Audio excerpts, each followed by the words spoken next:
All right, we'll go ahead and call this meeting of the Camarillo Sanitary District to order. Madam Clerk, will you please call the roll? Director Craven, Here. Director Kildee, Here. Director Mulchay, Present. Secretary Santangelo, Here. Chair Tremblay. Here. Ms. Santangelo, would you lead us in the flag salute, please? I'd be happy to. Please stand. Hand over heart. Ready? Begin. I pledge allegiance to the flag of the United States of America and to the republic for which it stands, one nation, under God, indivisible, with liberty and justice for all. Thank you very much. Let's move on to the consent. I'm sorry, we're not going to do that. Any amendments to the agenda? I was jumping the gun. Any amendments? All right, hearing none. Are there any public comments on any item on the Camarillo Sanitary District Board of Directors agenda? Seeing none and hearing none, we'll move to the consent calendar. We have items A through E respectively. Do I hear a motion? Move the approval. Second. All right, we have a motion by Director Craven, a second by Director Mulchay. Please vote.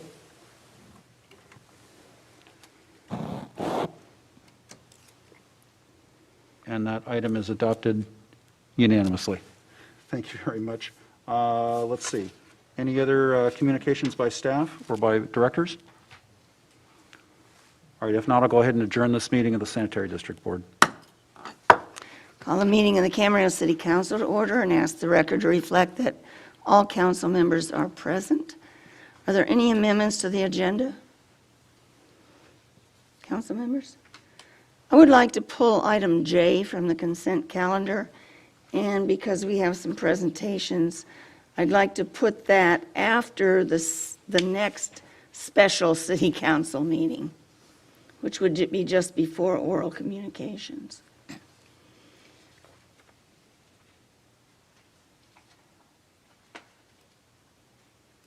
Which gets us to the consent calendar. I'll move the approval. There's a motion. Is there a second? I'll do the second. Okay. Motion by Councilmember Santangelo, second by Councilmember Tremblay. Please vote. Motion passes unanimously. Next on the agenda is, I get confused. I have two sets of agendas. Pardon me. Next is a special presentation from the Port of Hueneme by Kristen Dekas, the CEO and Port Director. And she's going to give us an oral update on the Port of Hueneme. And I need to turn your mic on. Thank you. Okay, good evening, Mayor, members, City Council members. First of all, I'd like to congratulate you. I had the privilege of being at your State of the City at the Oxnard-Camarillo Chamber, and I'm impressed with all the great work that we're doing, or the city is doing, and also would like to congratulate you on a stellar career here with the city of 36 years. So very, very exciting to see what's happening in the city, and it's a pleasure to be here with you this evening, give you a quick update on what's happening at the commercial seaport at Port of Hueneme. Real quick, I'll introduce my team that's with me. This is Letitia Austin, our Government Relations Manager, and Oscar Yang, who's our Director of Finance. And with that, I'll jump right in.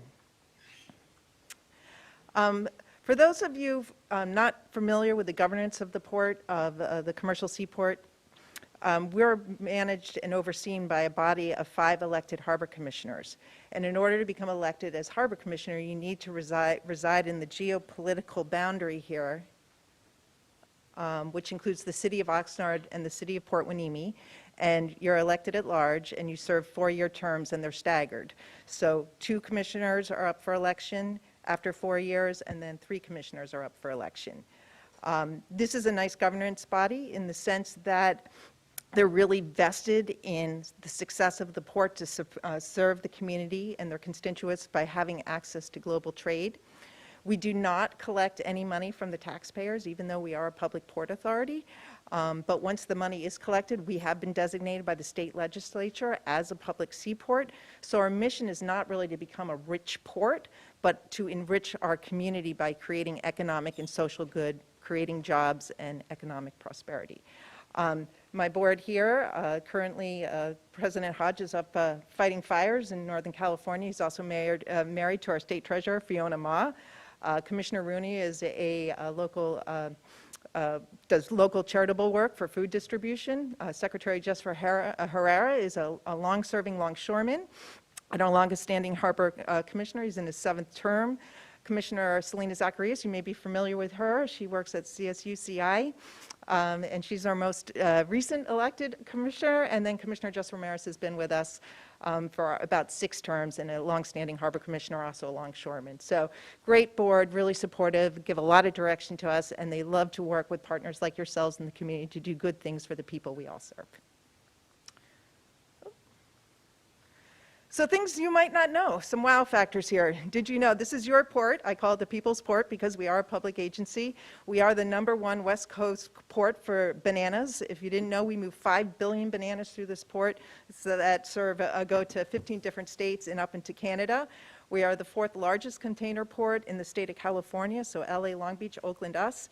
We're the #6 port on the West Coast, #6 in the nation for automotive cargo, and we're in the top 10% of our country's ports. So a lot of folks don't realize that because we're in the backyard of the big gorilla, right, LA, Long Beach, but actually from a national perspective, we're quite busy and really do serve our nation goods. Here's a breakout of the types of commodities that come through the port. I did suggest the fruit and produce. You can see by volume, we actually bring more ag through this port than automobiles by tonnage. But by revenue, we make more money off the cars because it's simply a higher margin commodity, so it's a little bit more profitable. Since 2012, our cargo is up 30%, our revenue is up 60%, and this first quarter alone, our container business is up 44%, a lot to do with what you're seeing in the marketplace around the supply chain. But business is really good, and the health of the port and our bottom line is quite strong. Here's a snapshot of the port so you can see our infrastructure. And what I wanted to highlight here is that we are a shared harbor with Navy-based Ventura County. And we have a very strong working relationship with our Navy, and we have joint infrastructure. So there's 54 acres that the port can use commercially when it's not being used for military missions. And what we do instead of paying rent is we pay it in infrastructure improvements on the base, whether it's here, Point Mugu, or St. Nicholas Islands. We also, through that arrangement with the Navy, there's an out-lease property where 90 acres is leased to one of our automotive customers. And again, they, in lieu of paying rent, pay in infrastructure improvements for the local installation. So to date, over the last 12 years, we've seen about $65 million invested in our local Navy installation because of these arrangements. So just a great public win and good for our military here in our county. So I put this slide up here because as a port, we operate a little bit differently than the traditional landlord ports that you see throughout the rest of the state. In, say, LA and Long Beach, they have a lot of real estate, and then they lease it out to terminal operators to run those terminals, and they're more of a landlord port. What happens in Port Hueneme is the cargo comes in, and then it moves out to private terminals that are in different locations, mostly in the city of Oxnard. And why is this a nice business model? Because when a container is offloaded at the Port of Hueneme, it moves right out to the distribution facility where it gets inspected by customs. And then it goes to the marketplace. And that's a win for the community because you don't have trucks waiting and idle to come pick cargo up at the port complex. It really reduces congestion, and it makes us a very efficient port. And when you're looking at what's happening around the, in the LA Long Beach ports, they're actually looking at this model to get real estate outside of their port to build inland ports to help solve the crisis that you're seeing with congestion. So on that note, I thought, just because it's such a hot topic and it's all over the news, I thought I'd share 2 really interesting consequences of the pandemic and how it affects the Port of Hueneme. One, have you heard about the shortage of chips? So anybody heard about this in the news? Okay, so we move 340,000 cars a year.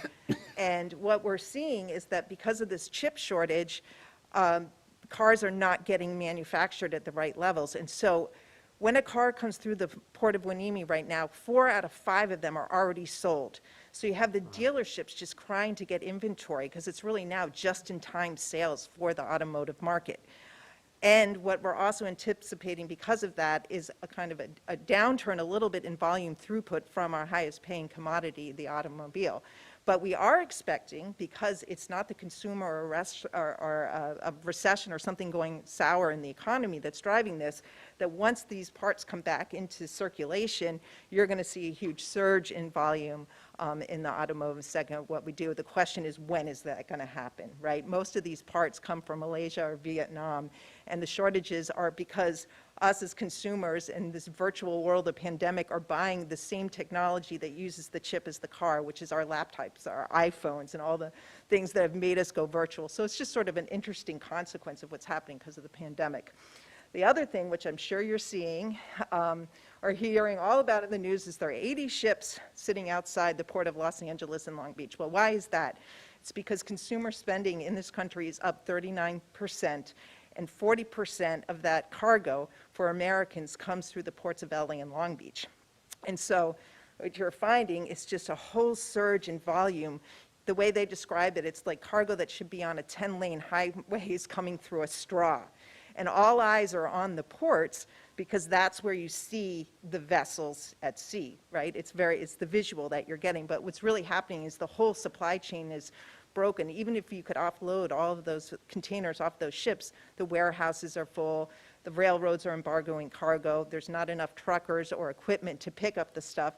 So it's gotten so concerning because our shelves are empty in our stores that the president actually called the directors of LA and Long Beach to go to Washington to find solutions, and they're there today discussing those solutions, and some of them are making the port stay open 24/7 and warehouses and all those types of choke points in the supply chain to open up around the clock to deal with the problem. So sort of interesting, but you may feel the squeeze. I think I met Councilmember Tremblay, if I recall, from some discussions at the EDC.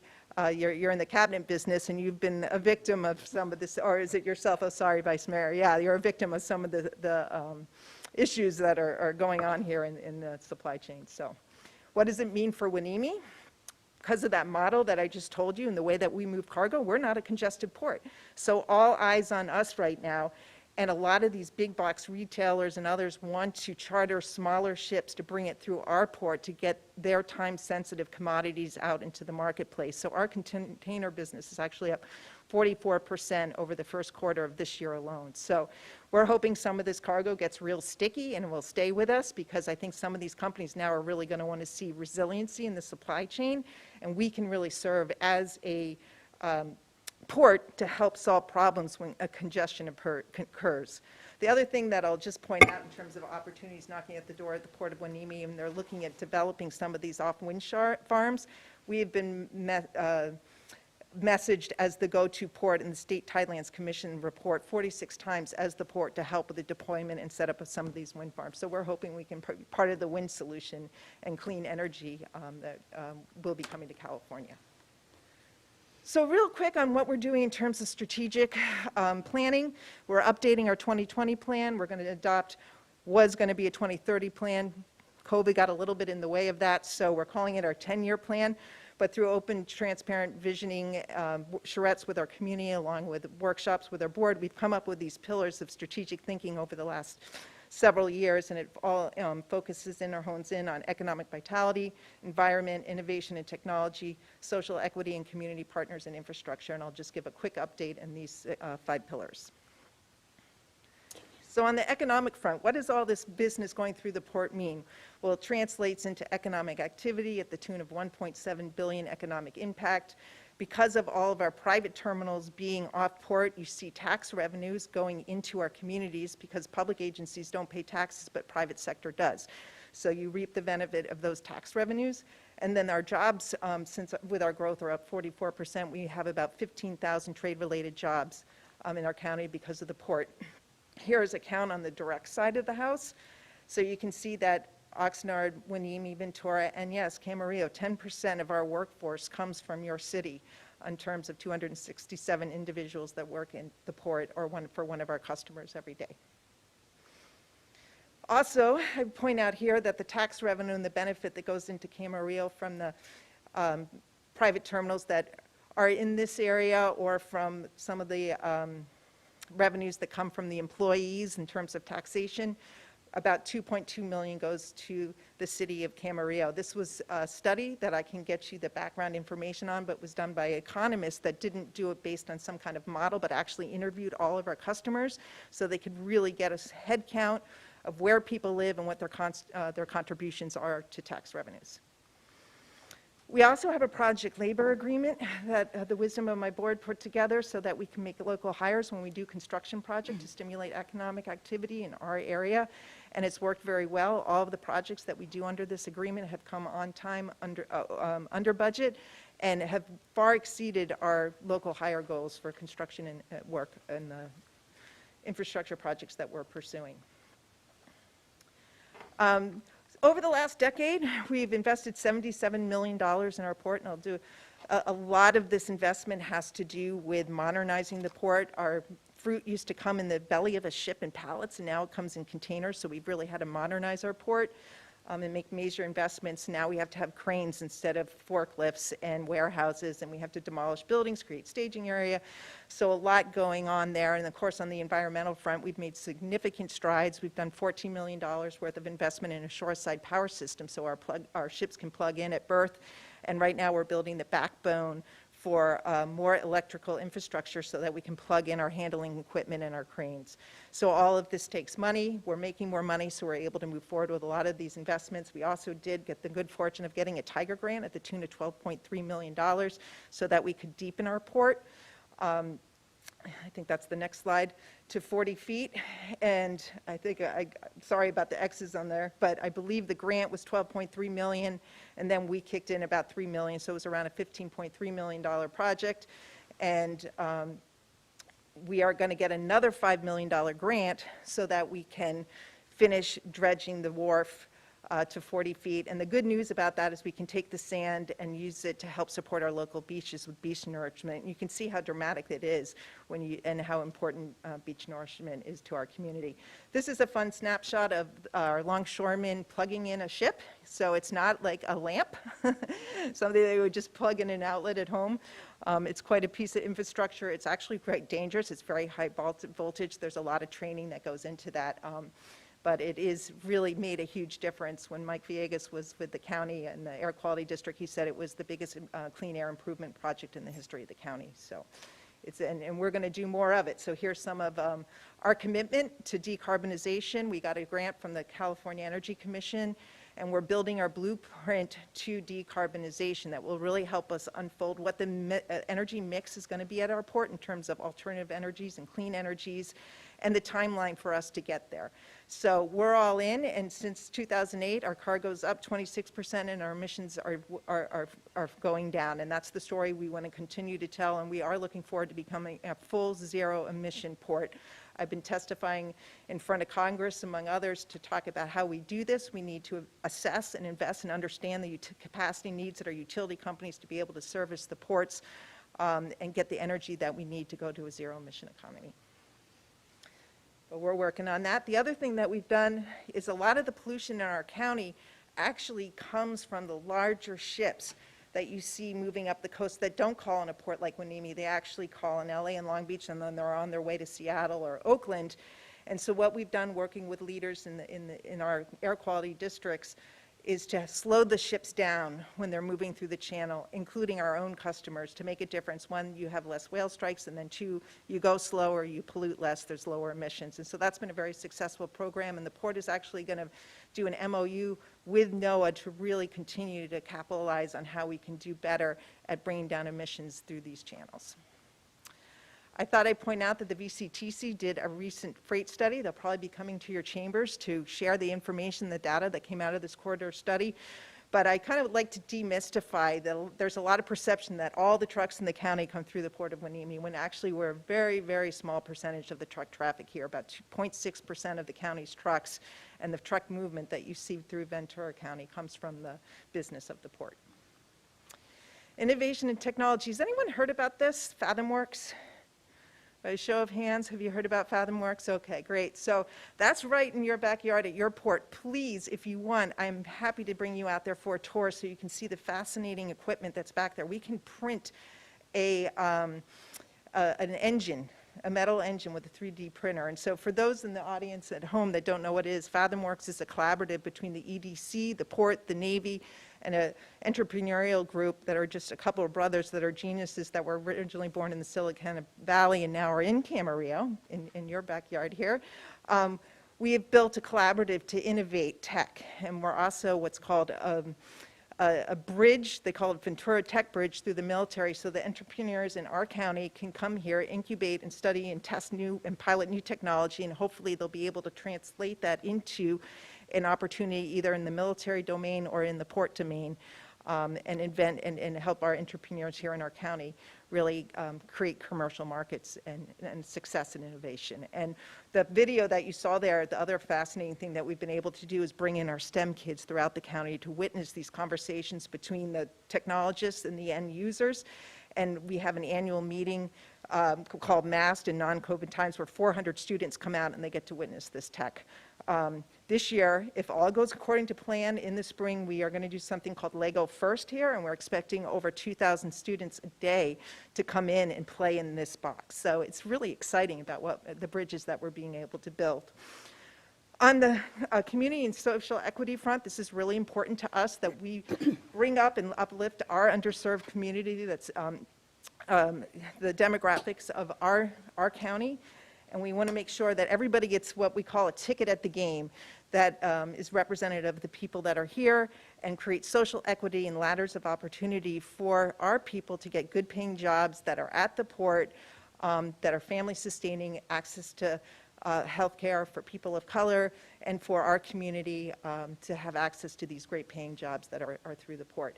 The other thing that we've done, I don't know, has anyone heard about our Banana Fest? Great, has anyone been?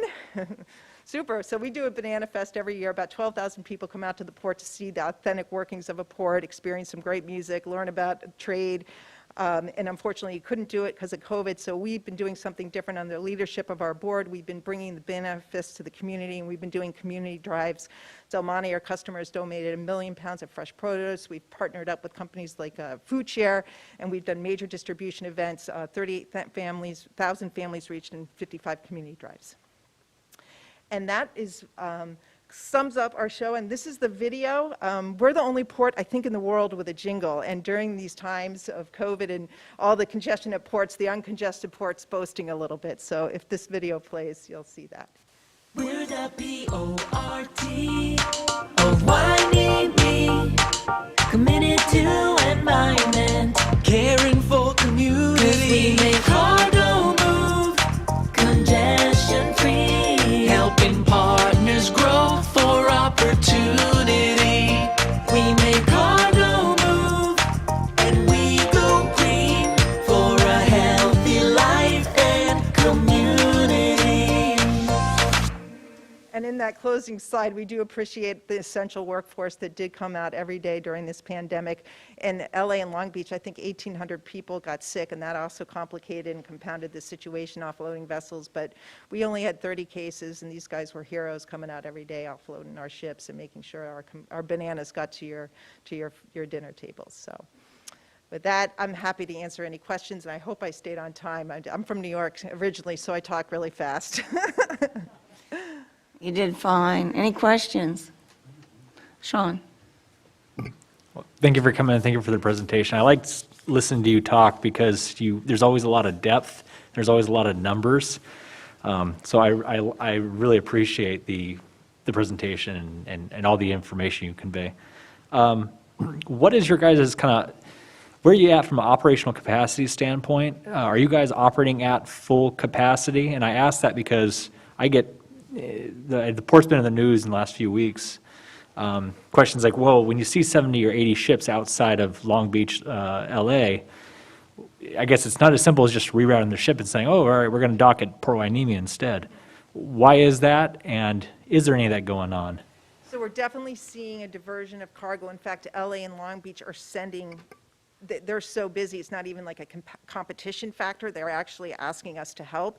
So some of our existing customers are doing trans-shipping in other parts of the world because the trade lane that we play in is actually with South America, Latin America, and Central America. And clearly, we don't have a bridge for containers to Asia, but they're picking up goods in Mexico, say, and then they're helping build resiliency into the supply chain by getting those goods up through us. We're also seeing big box retailers want to charter their own ships and bring them through us. So our capacity limitations is not inside the gate necessarily. We have the ability to berth more ships and bring the cargo in. But off port, we're starting to get a little bit jammed up because we're handling so much more cargo. So the opportunity would be to make some investments just to stage some containers so that you could get them out into the marketplace. And so we're looking at some opportunities in industrial parks and whatnot where we might be able to land some containers, because what it would do too is really help businesses on the export side.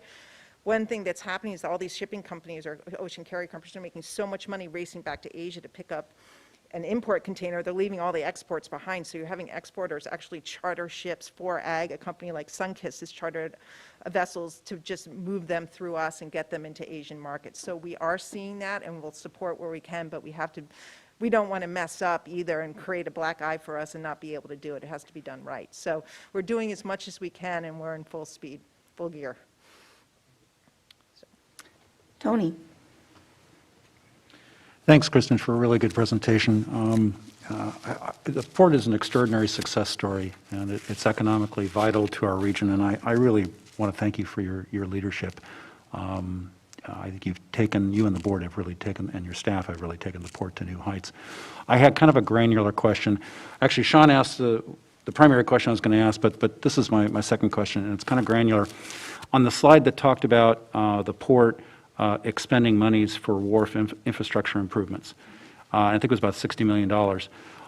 Does the Navy ever spend its own military construction funds on improving dock infrastructure, or is it exclusively the port that does that? There hasn't been a need during my tenure to make any improvements on Navy infrastructure, but through these joint use funds from commercial applications, that might be the place to garner money and foster money to improve infrastructure for projects of mutual benefit. The responsibility would be on the Navy. So by way of example, if they decide to dredge their berths to 40 feet, that would be the responsibility of the Navy, not the port. Is that all in the joint use agreement between the district and the Navy, or is it kind of out there in the ether? Well, the joint use agreement spells out how we work on shared infrastructure. The responsibility of the Navy is just simply in the budgeting process of Uncle Sam. Okay, thank you. Thanks. Kevin? Yeah, are there any opportunities for expansion?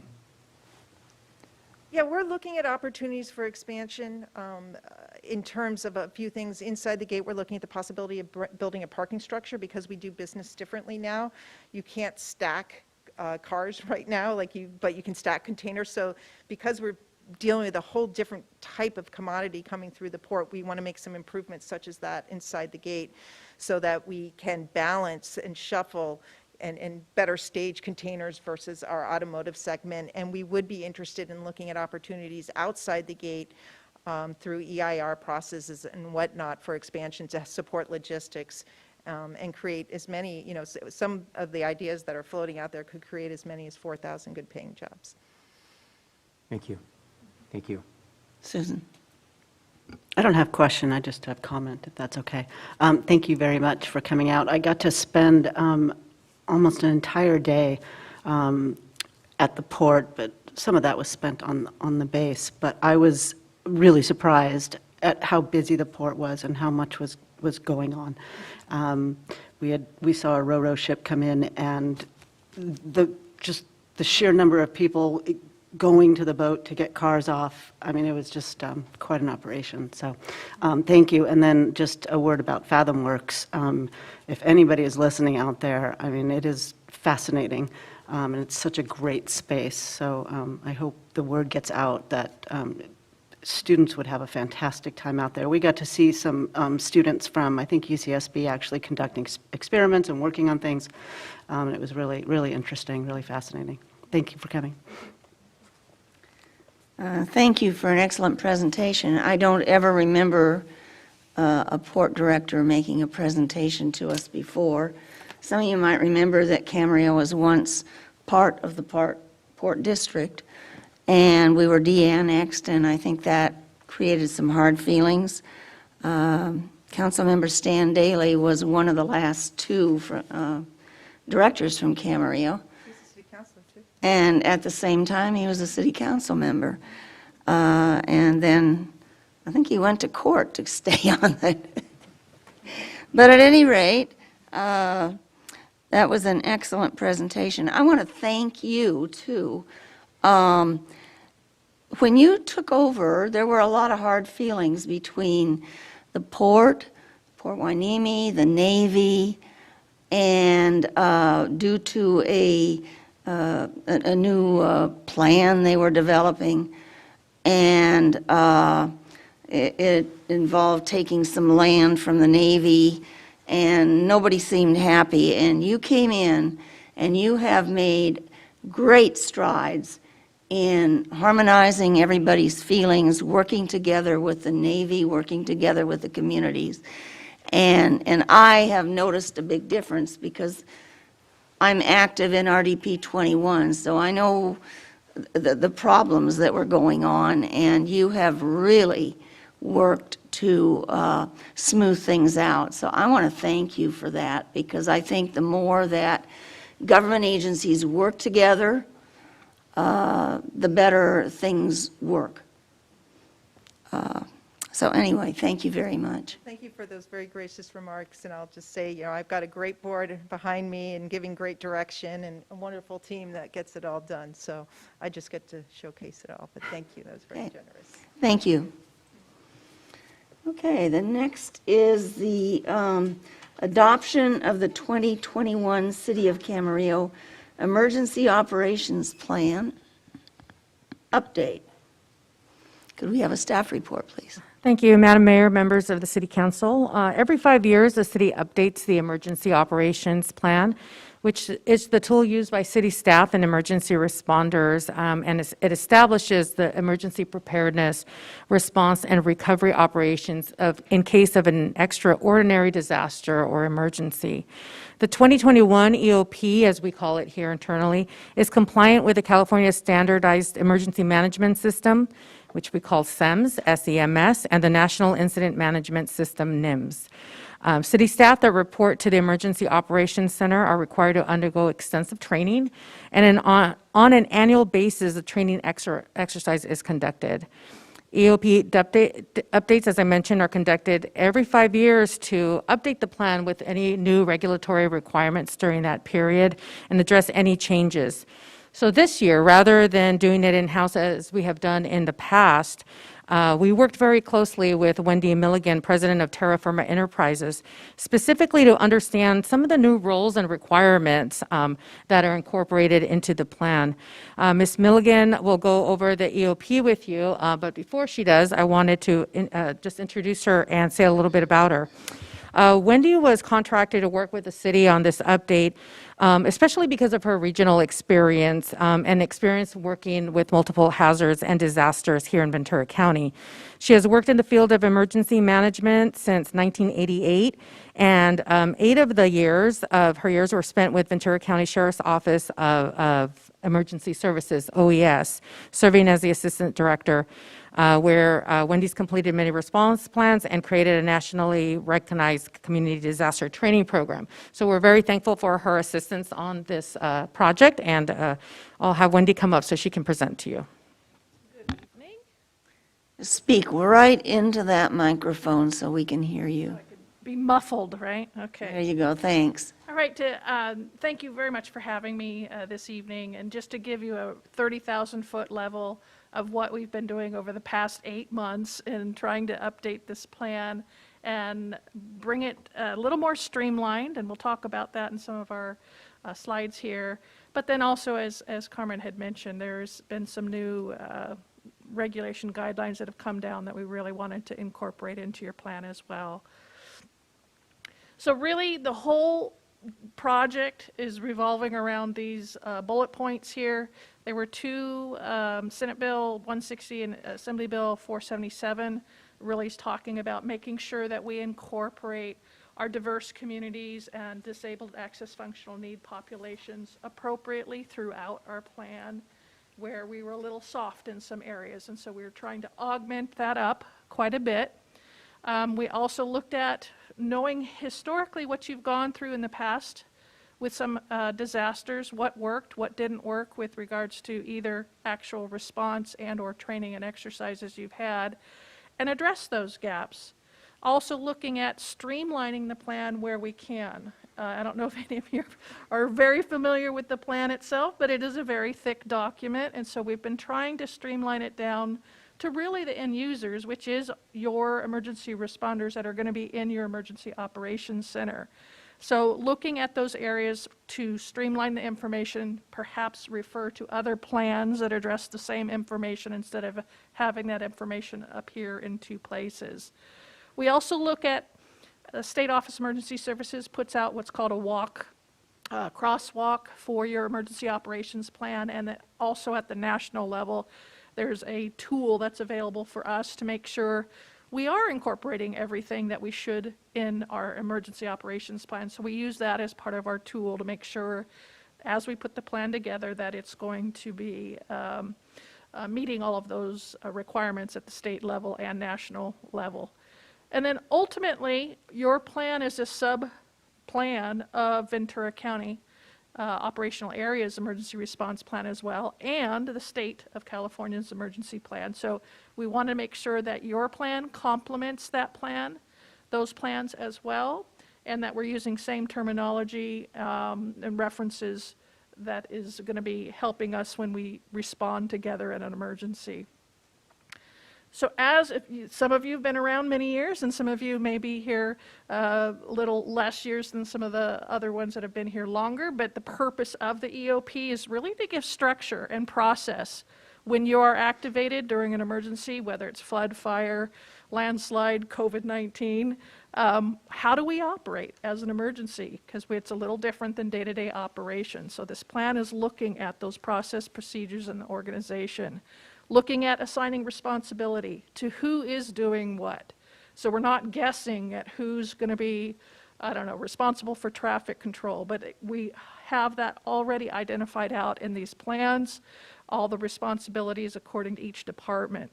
And then looking at your lines of authority and who has the authority to make certain decisions, and then the organizational relationships between our city here, the county, the state, and even internally within your own EOC, Emergency Operations Center. And then looking at the personnel and equipment, facilities and supplies and other resources that you do have that we could avail ourselves to during a disaster, and or identify additional resources that we could perhaps look at developing, contracts or MOUs with. So we looked at that as well. So what are some of the changes? So we look at the organizational structure itself. Many of you are probably familiar with this a little bit. This is based on the Standardized Emergency Management System and the National Incident Management System.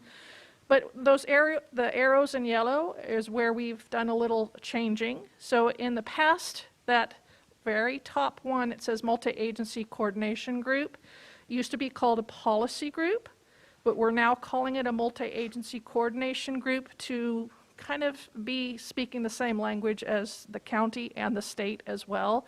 That is the accepted term these days, is Multi-Agency Coordination Group. That does not necessarily mean that that's, in the past, it's been like, oh, the city council is the policy group.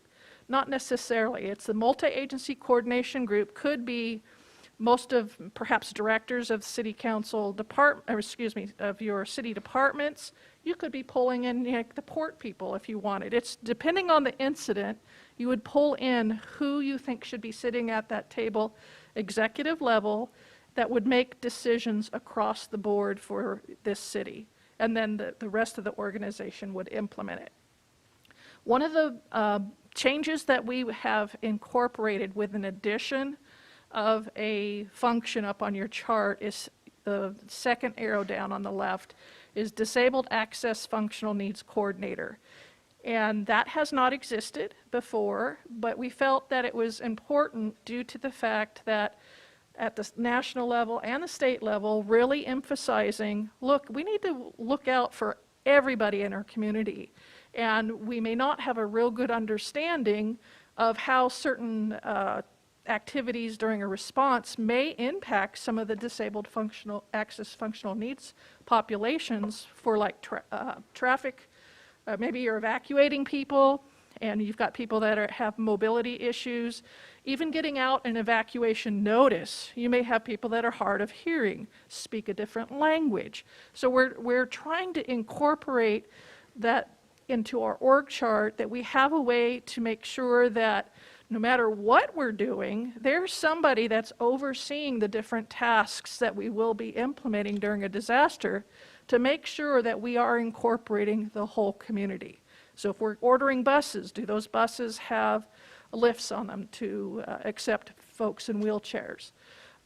So it will, I think, help quite a bit with trying to ensure that what we are doing is going to be impacting the whole community, not just portions of. We've streamlined the organization a bit, so there's a fire medical health branch that used to be 2 different branches. It used to be a fire branch and then a medical health branch. But really, fire department is going to be serving both of those tasks or both those positions, so we figured let's just combine them into one. The police branch was changed. It used to be law enforcement, and we're changing it to police just to be a little more descriptive, because in some cases we've had people get confused with law enforcement, thinking that it was illegal, like, you know, your attorneys and things like that. It's not. It's police branch. Under that blue box, the situation status unit has also been, it's combined with a few other units that we have streamlined out of the org chart. So one, it absorbed what we call damage assessment unit, and it used to be under operations section. And that also was a point of confusion, because at times people thought, oh, that's your building and safety people going out and doing safety inspections, where in fact it's not. It's people it's the person that's been gathering information about all of the damages for your city. So it is really more relevant to that situation status unit, which just looks at what is happening right now, and it paints that picture. The same thing for resource status. You're not ordering resources here, but rather painting the picture of where all of our resources are. So it is a status type of a function there. And then we combined in the logistics section procurement and purchasing.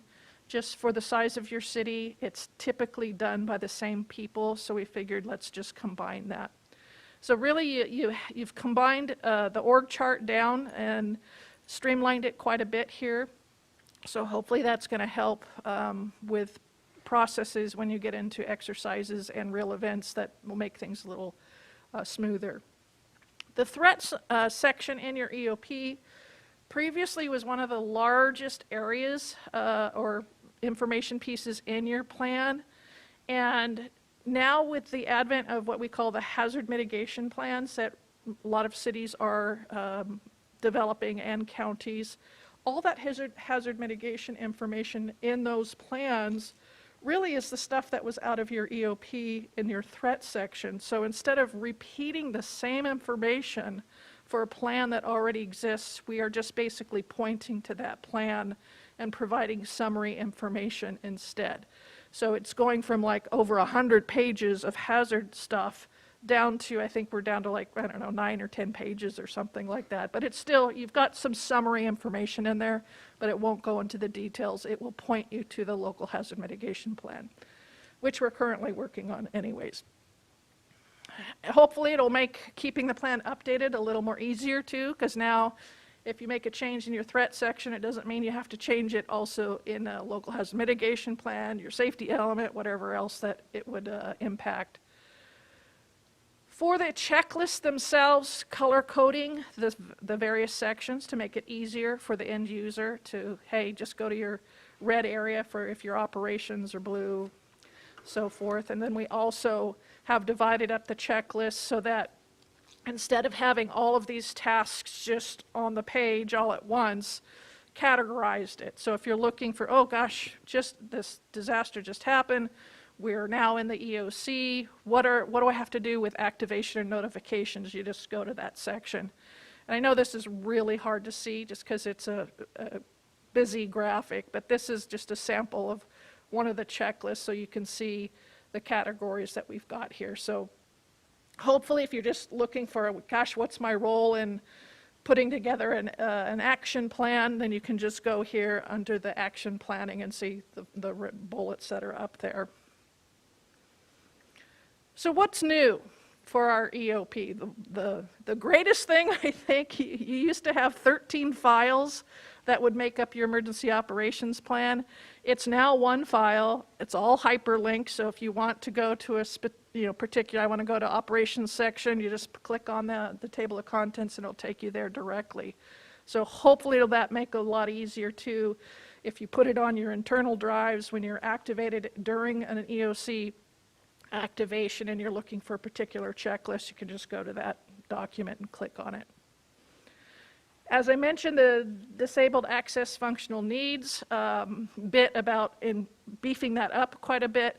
Throughout the plan, we've woven through information about what we call DAFN issues. So throughout the plan in those categories, communications, warning, notifications, evacuation, and so forth are woven throughout. But then we also have support documentation for the operations section, particularly focusing on these categories for more in-depth information.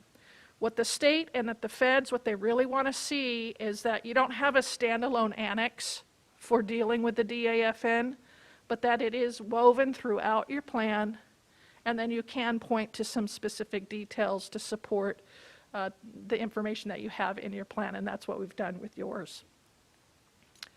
There's some new graphics throughout the plan, bringing it up to date, and then also bringing in new information that perhaps has been made available through either State Office of Emergency Services, FEMA, or the county that they've put out information on as well. So that's been incorporated into your plan as well. Another example of a graphic, when you activate your Emergency Operations Center, this is a great way to kind of hit the floor running, because this is a standard set of objectives that you could look at as you walk into the Emergency Operations Center and get going without even having a briefing yet. So for that first coming in shift, this is really important. So it gives you a good idea of, the top objectives, situational awareness analysis. On the right-hand side, who's responsible for that, and then the various components of what that objective is all about, and just get on that right away. So it's a way that a lot of jurisdictions are using these standing objectives to really get a head start into the response. So it's just another example of a new graphic that's been implemented and incorporated into your plan, with FEMA updating a lot of their public assistance process. A lot of new documents have come out, and this is just a graphic associated with financial reimbursement. There's a change of shift form in there, which is brand spanking new. So if this is a long duration event, you have one shift that's leaving and the new shift coming in, what should we be doing as far as briefing our relief? And so this is just a tool for that. There's a new request form in there, hopefully make it a little easier to fill out if you need a certain resource, what it is specifically you need, what's it going to be used for, where do you need it to be delivered to, who's going to be receiving the resource, which goes hand in hand with this procurement justification form. And this, I'll just have to tell you, it's a best lesson that we've learned from dealing with the Thomas fires. I assisted City of Ventura with the reimbursement from the Thomas fires. Part of that, every expense that we have and that we're going to put into FEMA, they want 5 zillion questions answered. Why was it needed? What was it used for? Where was it being used? Why couldn't something else be used? And look, what did you consider alternatives? So this, having each person that's going to be doing a resource request fill out some of the basic information. So for behind the scenes, your finance people aren't having to struggle later and make some phone calls later to say, well, why was this associated with the response? Makes it a lot easier. So we thought we'd put that in there for you as well. The item in yellow is just where that's one of the last things we're updating, is just making sure we have the authorities correct for your city as far as who has the authority to make certain purchases up to what amount. There's some new information in there on the DLAN is what the county uses to manage their disaster response, and the city has access to this to gather information. The previous system the county used was called Web EOC, but they changed it now to DLAN, and so there's some just basic information of how to sign in and what are the information that you can access through DLAN. Also updated some of the information for VC Alert, so as a way to make sure we can let your citizens know that something's going on, how to activate VC Alert because it is a county system, how the city then would access that system, use the system, how the county could support you. So next steps is we'll be sending a digital copy of the approved EOP to County Sheriff's Office of Emergency Services. For the most part, they don't approve it. It's just kept and archived for purposes for their EOC as well, if they need to refer to it. And then looking at possible training on the plan and perhaps exercise opportunities in the future. And I think that's it. And is there any questions that you have? Any questions? Kevin? I don't have a question, I have a comment at the appropriate time. A lot of work, very thorough. I really appreciate that it's, for the most part, one document now, and I really appreciated the color coding on this. It really helps me navigate when it's, when it's coded, and especially in the color. So I just want to commend you, and I believe it was 6 to 8 months it took you to do this, so it's a lot of work, very thorough, and hopefully we won't have to update it for quite a while, but this was very easy for a layman to a certain extent to read through this, and then I appreciate your effort and the staff's effort as well. Thank you. Questions? Thank you very much. Alrighty. Okay. So we need to, my computer keeps going off. Okay. Is there a motion? I'll move the approval. I'll second. A motion to adopt a resolution approving the 2021 Emergency Operations Plan along with the second. Please vote.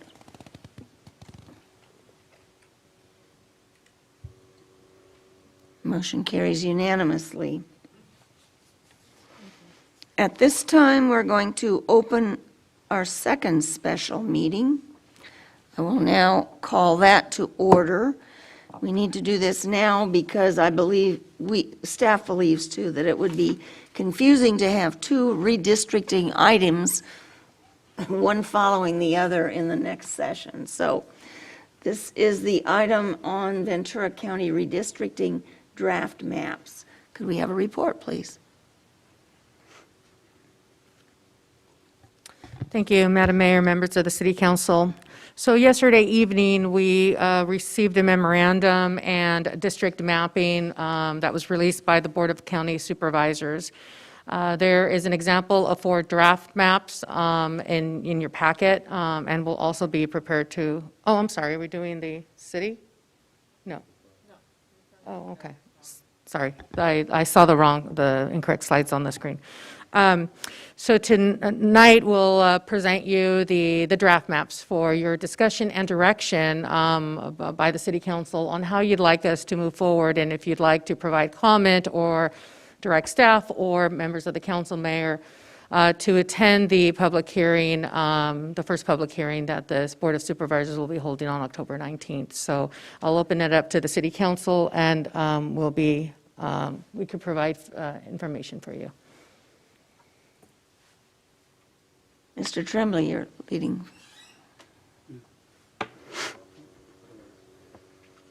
Excuse me? Yeah, we can bring up the maps if you'd like to discuss the maps. I think it's better if we have the maps up. But I have some comments.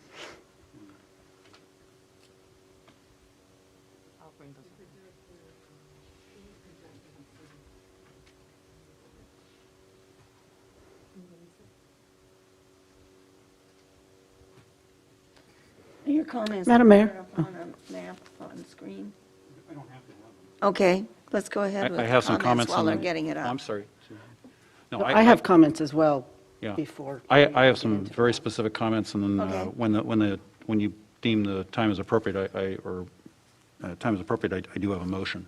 on Okay, that. well, I think we Thought need through. some discussion But before we have That's all right. motions. No, I Go understand. ahead with your Well, comments. okay, so I reviewed the 4 draft plan maps that were released by the county yesterday. And the reason, I think the reason for the special meeting is that the public hearing in which the Board of Supervisors is looking at these supervisorial districts, the next public hearing is on October 19, and my understanding is that there's a tentative decision that will be made at that point, followed by a final meeting of the Board of Supervisors on November 9. So time is really of the essence, and there's a very short time for our council to take a position. What I focused on is the criteria, and it's similar to what we use for establishing our council districts that we'll be talking about later this evening, and including, in my opinion, most importantly, what's called a community of interest. And what the county has on its website is it defines a community of interest is a population that shares common social or economic interests that should be included in a single supervisorial district for purposes of its effective and fair representation. And there's a specific cite to the elections code on that. But even more importantly, in the county's own website on this process, it says, and I quote, "What criteria will our Board of Supervisors use when drawing district lines?" And among other things, it says, "The geographic integrity of a city shall be respected in a manner that minimizes its division." So when you review when I reviewed 2 of these 4 draft maps, the criteria in those 2 were not observed. They fail. The worst one, in my view, is draft plan 2, the draft plan 2 map, which I will label as atrocious. It carves up the city of Camarillo into 3 parts. It carves up the city like a Thanksgiving turkey. It dilutes our citizens' voting rights, and I would submit that whoever is propounding this map really has shown no respect for our city, its denizens, or our community. Not much better is draft plan map 1. I think it shows little respect for cities. I think it looks like in the PowerPoint indicates that you're putting the cities on PowerPoint, that a little bit of Camarillo is in one district, but most is in another. I find it kind of hard to discern the part of the city in proposed District C, but the same principles still apply, because that map splits Thousand Oaks, it splits Moore Park, and there is a letter in the record by the city of Moore Park asking that it not be split, and that Moore Park should be entirely located in one district, and that's in the record of these redistricting proceedings. The better maps, as far as I'm concerned, are maps 3 and 4, because they show far more respect for the municipality lines in the county. And I believe that the council should send a letter, a very strong letter, opposing draft maps 1 and 2 on these grounds, and especially map 2, which again, since I guess I raised the concept of Thanksgiving, I mean, it's just a turkey. I'd oppose map 1 for the same reason as map 2. I'm not expressing a legal opinion, but I will say that I am skeptical about the legal validity of maps 1 and 2 based on the outright disregard for the community of interest criteria that the Board of Supervisors themselves have put on their redistricting site insofar as the criteria for communities of interest. So At the appropriate time, Madam Mayor, I'm prepared to make a motion. Okay, Susan? And let me just, I'm sorry to interrupt, but I think each of us should have a chance to speak on this before we get a motion. So go ahead. Sorry, my mic needs to be fixed.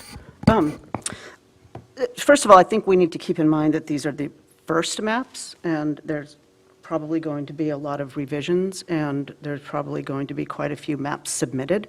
So I think we just need to keep that in mind. I'm having a little bit of trouble trying to choose a map on behalf of the city of Camarillo without really having input from these maps. So they just came out. I don't know what our residents are completely thinking. I know that there are residents that are in favor of splitting Camarillo. So I guess I would have a very difficult time at making a decision as a council how we should represent our city without really having had time to get that from our residents. So I would have a difficult time having a unified letter or whatever type of communication from the council without us having a better idea of how to best represent our community. So I understand the time, and I'm getting comments in, but I'm not prepared to make decisions about maps until I better have an understanding of the priorities important to our community with regards to the redistricting. So I think if we as a council are going to try to make a decision about maps, I think we should probably go back to what our values are that we want represented in the redistricting.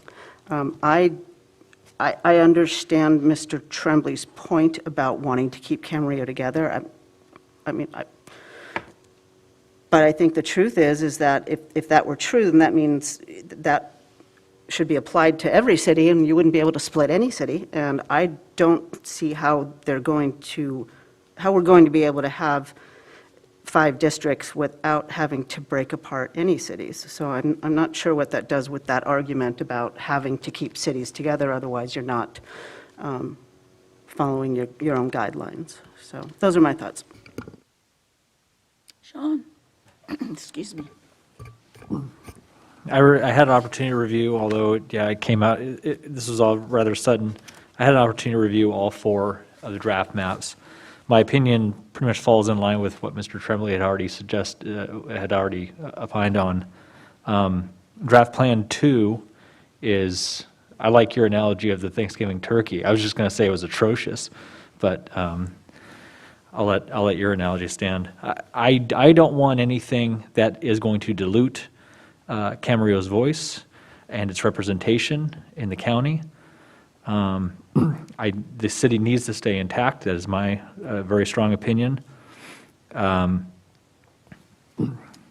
also took issue with plan number 1 and how it was drawn, notwithstanding the fact that Moore Park is split up. I know Moore Park can more speak to that.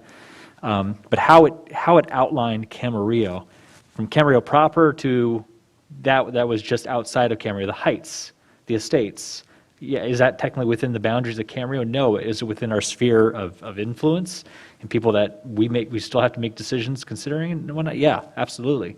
Those people still have a stake in Camarillo, and I think their voice still has significance. It should be lumped in with the whole of Camarillo when it comes to county decisions and county representation. I did agree if I was going to lean to anything, I would lean to maps 2 or maps 3 and 4. I'm not particularly satisfied with anything, but if I had to lean a particular way, I would lean more in the direction of maps 3 and 4. 2 is ridiculous, and 1 I certainly have issues with. Kevin? Yes, as a candidate for supervisor a few years back, I have to say, as I was out campaigning, and quite frankly, I campaigned in a lot of other cities other than Camarillo's. By far and away, most of the residents that I was able to contact were very caring that we remain whole, that Camarillo is not split up. I understand that in somewhat fairness that cities are going to be split up. I understand that with all due respect. But I can remember the day when we were split up, and to me, the residents that I talk to feel that we're big enough to not necessarily just stand on our own, but we're big enough to be able to be a factor in this.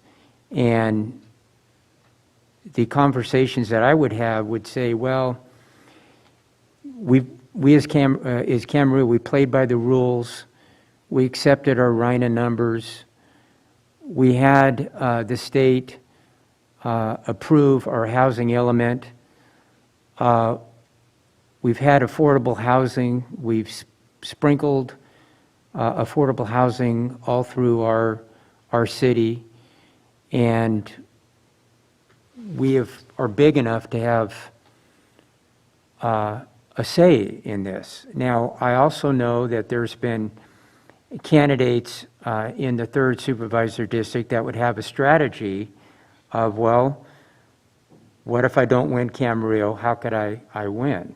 And that strategy, to a certain extent, with some of them, has been somewhat successful. It never was a slam dunk that the supervisor was going to be from Camarillo. I will tell you that the campaign that I ran was extremely competitive. Extremely. The toughest campaign that I ever was involved in, by far.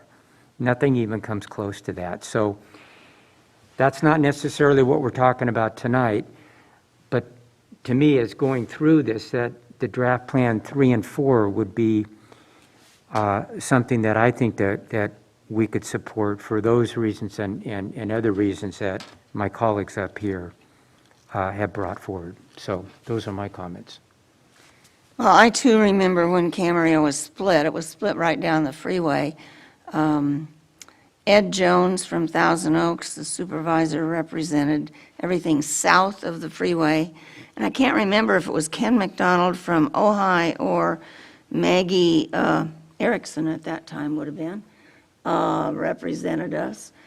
But nobody in Camarillo was happy. There was a thought that people would have the ability to talk to 2 supervisors about a Camarillo issue, but I can remember, it was Ken McDonald, I can remember going to him and talking about something, and he said, I'm from Ojai, I couldn't care less about Camarillo.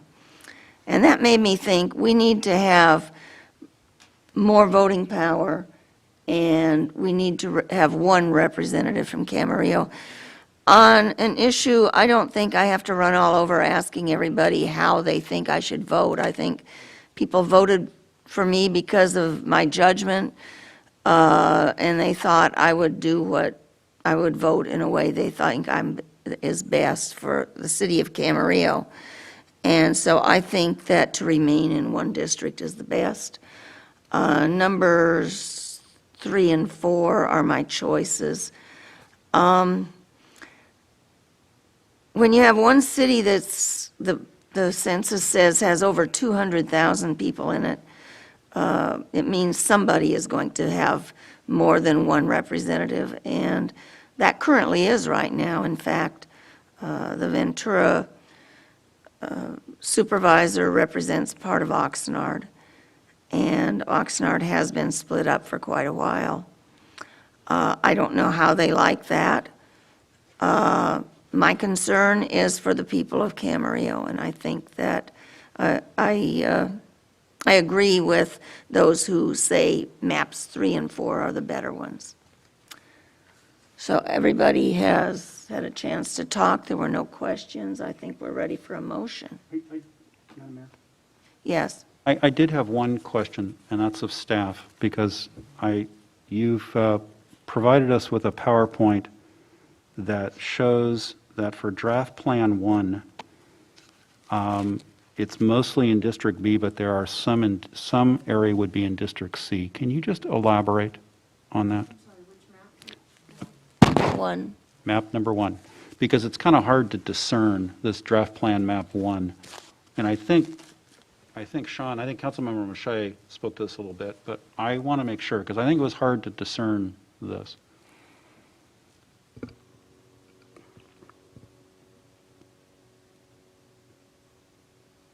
Can I make another suggestion?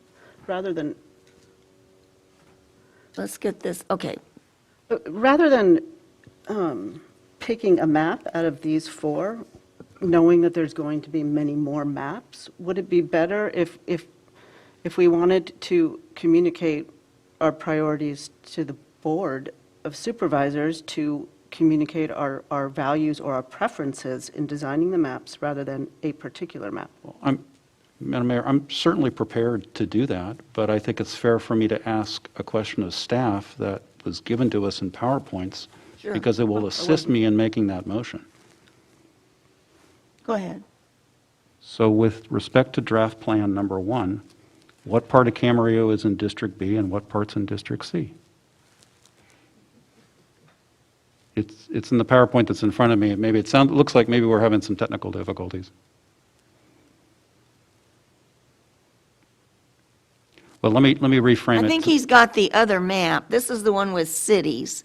If you look at the other one, the colored one, I think it, Well, let me the second. reframe it. In draft plan, in map number 1, most of the city of Camarillo is within one district, but there is a small portion, if I understand it correctly, in another district. Am I right?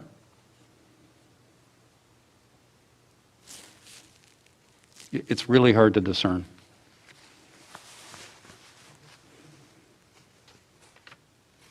And that's my question to staff. It is, and it does appear that it's very difficult at this point to determine, but it looks to appear to possibly be an E, in area E. There is a separate area, so 2 different districts. Okay. Well, I guess, but additionally, are adjacent, correct. unincorporated, And that gets to Sean's comment, Yeah. which I agree with, like up in the Heights and so on. So, my thought here, and I'll make a motion in just a second, but my thought here is, the important hearing on this matter is on October 19. right? It's less than a week away, and we're elected to represent the citizens of Camarillo. And respectfully, I don't think there's time to go out and poll our residents about what they feel about this. My motion would be that the city council submit a letter to the Board of Supervisors strongly objecting to the splitting of, or strongly objecting to draft plan maps 1 and 2, and objecting to any splitting of the city of Camarillo, and respecting to the greatest extent possible the jurisdictional boundaries of other cities. And I might note for the record, I'll make that as a motion, but I also note for the record that with respect to Oxnard, which is going to be split, the city of Oxnard, in any of these maps, 3 and 4 do at the least. 1 and 2 really split that city. So that would be my motion, Madam Mayor. Is there a second before we, Could you I'll second. rephrase that, Mr. Tremblay? I'm sorry, is it, Sure. My motion is that the city council submits a letter to the Board of Supervisors strongly objecting to draft plan maps 1 and 2, and objecting to any splitting of the city of Camarillo, and respecting to the greatest extent possible the jurisdictional boundaries of other cities for purposes of redistricting. I'll second. there's a motion and a second. And let me add that the county started their process in August. We're just starting ours tonight, so they're much farther ahead than we are. They've been moving ahead with other maps, and these, I think, are their final 4. They're not going to be asking people and then in January looking at things. I thought I saw somewhere that December 15th was when they, I think it's November 19th that they're doing theirs. Yes. As I understand it, their final public hearing on this is scheduled for November 19. 9 or 19? 9. I'm sorry, November 9, that's correct, with the key hearing being next week, October 19. Okay. We have a motion and a second. Are there further comments on the motion? Please vote. Motion carries 5-0. With that, I will close this special meeting. And it is now 6:15. We have we had another special meeting that was a closed session that we did not finish. So at this time, we will recess back to that closed session, and then we will be back at 7 o'clock for further business.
maybe it blew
Call the meeting of the Camarillo City Council back to order and ask that the record reflect that all council members are present.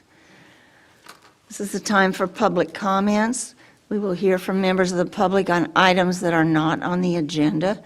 If you would like to speak to the council on an item that is not on the agenda and have not turned in a card, please find a card at the back and hand it put it in the box right up here by the podium, and we will call you in the order that I have received the cards. Each person will have 3 minutes. I do enforce the 3-minute rule. It isn't fair to allow some people to talk for maybe 4 minutes or so while other people respect the 3-minute rule. So we ask you to be respectful of that. The first card I have is from Spencer Ritchie. Spencer was here earlier. She isn't here now. There she is. Okay.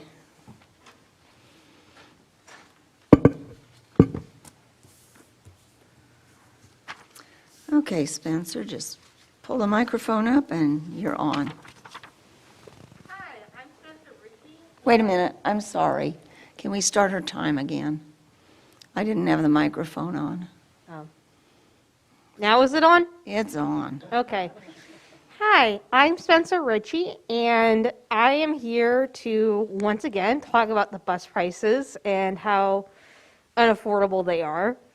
So earlier today, I was talking with Betsy Artuso, who right now is visiting with relatives who are here from Germany, hence why she is not here right now. And she told me that she found out a way that bus riders can save a lot of money through the VCTC. And it wasn't anywhere easily found on the VCTC or any county websites. It was literally told to her by a bus driver.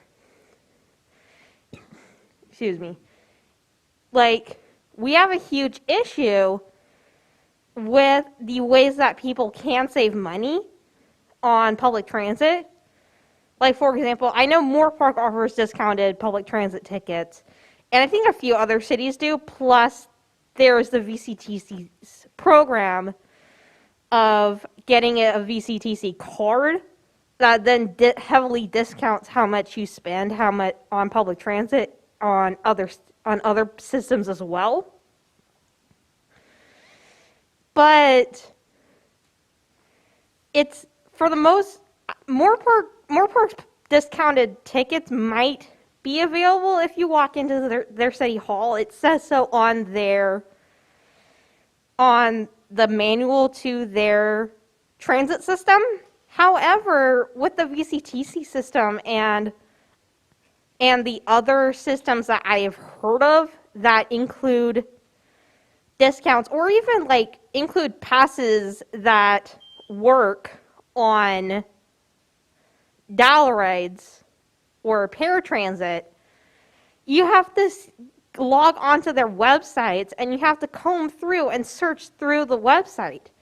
Not everybody is attuned to the internet, and not everybody has a computer, not everybody has internet, and not everybody really knows how to use the internet or search through these websites in order to get to the information that will help them save money on public transit and thus prevent them from being a prisoner in their own homes because they can't afford the bus. A lot of seniors are in this position where they can't seek out or if, in Betsy's case, they weren't lucky enough to know the right person who told them how to access discounts. So we still have a really bad accessibility issue with accessing public transit discounts in Camarillo and in Ventura County. Thank you very much. Next speaker is Keith Salvas.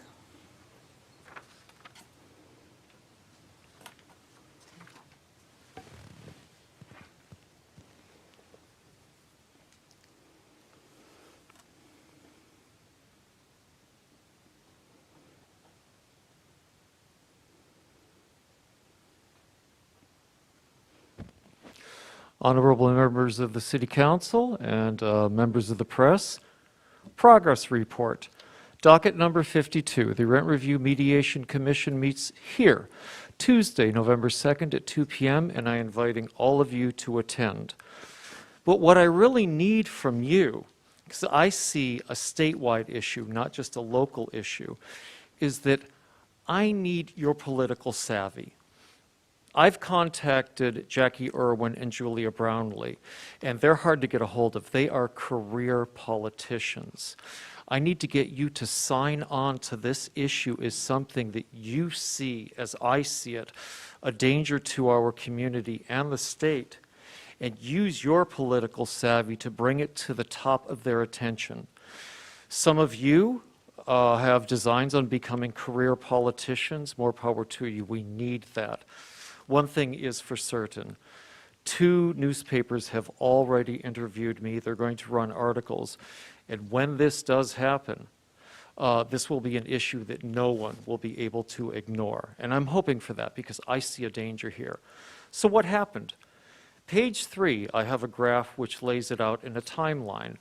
October 2019, Governor Newsom signs into law anti-rent gouging initiative. 3 months later, COVID strikes. What we didn't see then is what we're seeing now. These 2 elements had a mid-air collision. At first, the CPI went down, but because of the way the law is written by our state assembly, my rent went up. Now the CPI is going up again, and my rent is going up, but at an alarming rate. So what has happened is the state's mandate of a maximum has become my landlord's minimum. And that is why I'm asking you to help contact the politicians that I have to raise this to the top of their attention so that we can get a statewide solution. The law that they wrote, the anti-rent gouging legislation, was written before COVID struck. Had they been writing this now, I believe that it would be a much different issue, that they would have written it much differently. And that is where I need your help. I barely understand the things that I'm presenting to you. I have solutions suggested. I don't know if they're the right solutions. And I don't know your universe. I'm not a politician. That's why I'm pleading with you. See what I see, and if you believe it, help me get this through the state. We need a statewide solution, and it can begin here. Thank you. The next card is from Lorena Saro-Atari.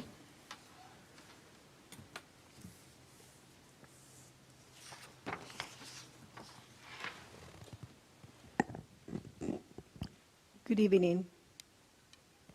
Good evening. I am here because one of the very important and pressing issues right now is that the country and the state are trying to vaccinate children from 5 to 11 years old. I work in schools, in the public school here in Camarillo. None of them have ever gotten sick, right? Now, Dr. Addis, and there is another doctor that was interviewed by a local podcast, The War Room. Both of them said that the COVID-19 vaccine for children and the flu shot for children is poisoned with polio, and we are going to see an outbreak of paralysis. And children don't get sick like the adults. And we have to remember, right now, the pandemic that we have is a pandemic of the vaccinated. Before this pandemic, there was a pandemic of the PCR test. People were sick back there and dying because they were given the wrong treatment. Now, I found out a couple weeks ago that the FDA, the CDC, the White House employees, the Pfizer employees, and some others are exempt from the vaccine. Why are they better than us, the rest of the population? And now I was in a town hall, and it was Nicole Pearson, the one who put the lawsuit to the LA County for the firemen and the policemen. She said that all of you and the judges are exempt from the vaccine. So how come you are exempt and not us? How come people are losing their jobs because they cannot, they're not, their employers are not willing to give them an exception, not willing to give them an exception? Look at the firemen in Beverly Hills. I know that's not your county. They were given an exemption for 30 days. And now the chief sold them to LA County, and they say, I want to get rid of the 30% of my employees. Who are those employees? Those are the ones who got a religious exemption for 30 days. And one more thing, there is not an emergency right now. It finished on May 2nd, 2020, because there is a cure for COVID-19, which is ivermectin. Tell me about it. You can ask me, and I can give you the phone number of many friends who have healed from this thing that they got from the people that got vaccinated. So I ask you to have a thought for the rest of the population. Thank you. Thank you. We also have a nonverbal comment card that was put in front of each of us from Betsy Artuso. Is there anyone else who would like to speak to the council on an item that is not on the agenda?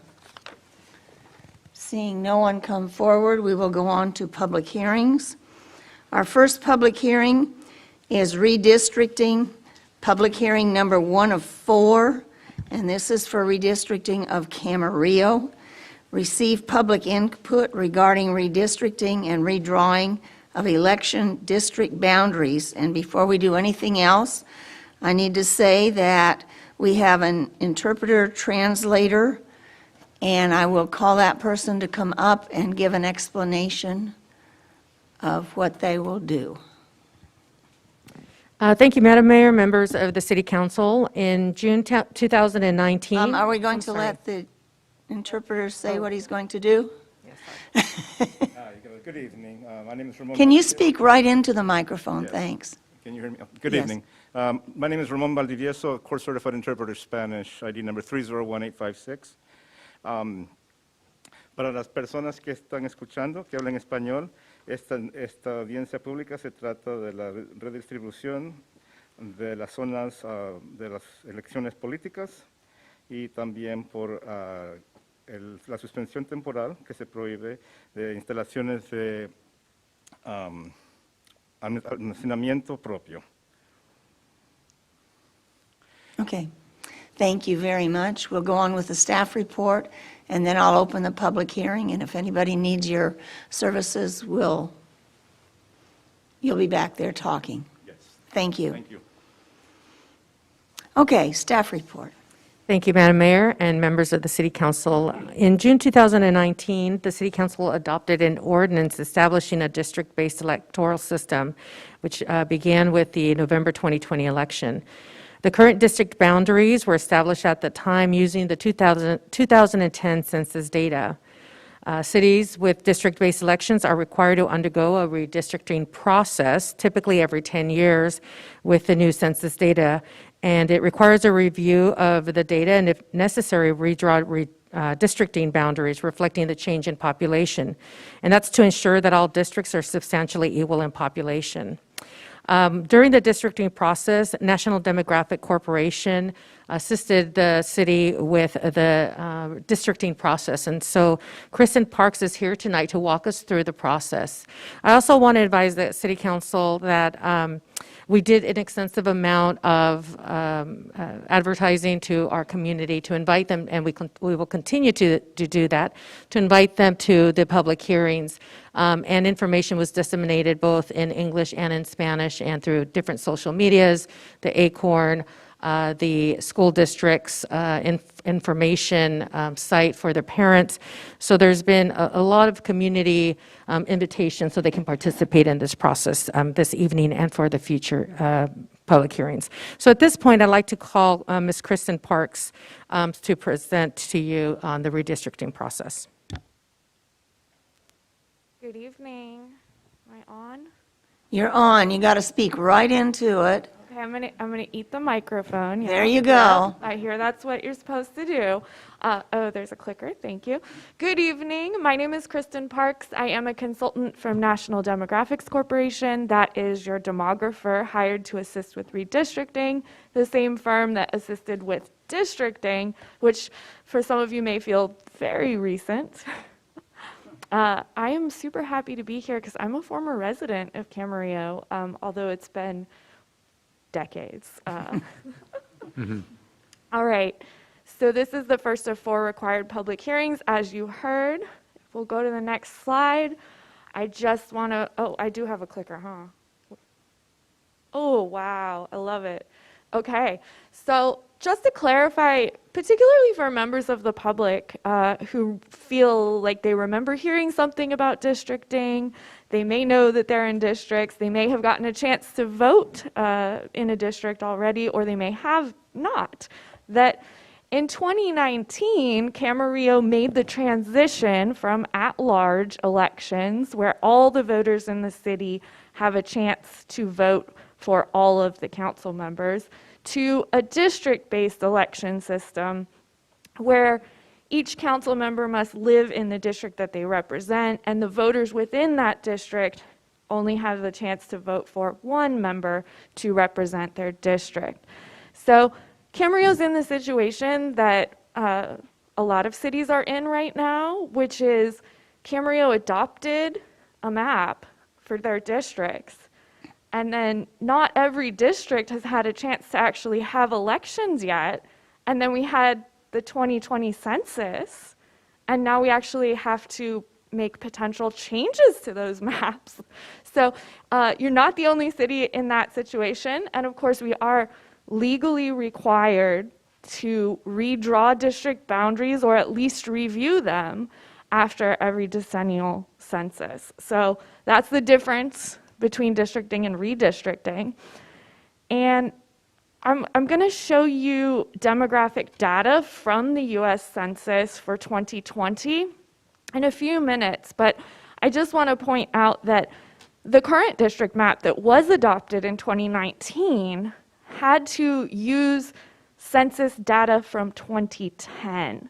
So when I show you the new numbers and you say, oh my gosh, those changes didn't happen from 2019 to now, that's true.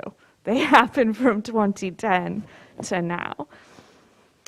So the process that we're going through is governed by state law, and it's also an unprecedented and quite strange redistricting cycle for everyone, especially here in California. Nationwide, we normally receive census data. The federal government sends it to the states at the end of March. There was a delay all the way until August 12th of this year, so that put us several months behind. Those members of the public who are tuning into this process now, thank you. It's going to be a more compressed process than usual. If it feels rushed, or if you hear any complaints about it being rushed, remember, it's not your fault. It's because there were delays in the data. The state of California also, for the first time, has made an adjustment to the census data, primarily with the goal of reallocating state prisoners from the location of their incarceration to their last known home address. So that, along with some other processing, caused the state of California to delay until the end of September, releasing the data that we are required to use for redistricting. So all that being said, just on September 27th, we received the final numbers that I'll be presenting to you tonight. So we are off to the races, and November 10th will be our second public hearing. I will be demoing the public mapping tools that will already be up on the website and available to the public. And then we'll take a bit of a break around the holidays, but we're not going to totally take a break. It's going to really be in the public's hands November, December, and January to really participate and engage and send their testimony, draw any maps that they wish to submit for this process. And then we'll come back in the new year, and there will be 2 additional hearings. It should be noted for members of the public that the City Council does have a deadline to adopt a new district map, or whichever district map will be used for the next decade. That deadline is April 17th. So we're going to meet that deadline, and the hope is that we get as much engagement from the public as possible between now and then. So, I don't know how many lawyers are in the room. I'm not one, but I am going to give you an overview of the legal requirements that we're bound by as we undertake the redistricting process in Camarillo. First and foremost, we always have to think about federal law. The first thing federal law says is that each council district should have more or less the same population size. So we talk about population balance or population equality. We want to make sure each council member is representing about the same number of people. Second, of course, we have the Federal Voting Rights Act, which says that when we're drawing district boundaries, we must take care not to dilute the voting power of certain protected classes of voters. So we will be looking at citizen voting age population by race and racial and ethnic categories. However, federal law also says that we cannot draw any district boundaries solely based on race or ethnicity. So that's the federal law that we need to think about. The state of California has this new law, the Fair Maps Act, which you probably heard about because I know you received a presentation on the county's redistricting. And many of the provisions for cities are identical or similar to what is going on at the county level. For members of the public, if you're paying attention to Ventura County redistricting, that deadline is December. So for the city of Camarillo, we do have a little bit more time. This process will extend into the new year, as I mentioned. But very quickly, I do want to go over the California requirements because these are new for 2021, and while they're not criteria that we haven't talked about in the past, the California legislature put them in a ranked order. So they actually put them in a list saying you have to consider these criteria when drawing map boundaries in this order. So I'm going to really quickly go through them. The first one is to draw districts that are contiguous. That just means to draw a district that is one whole piece, everything's connected to it, and there's no disconnected, disjointed part of that district. That's about the shape of the district.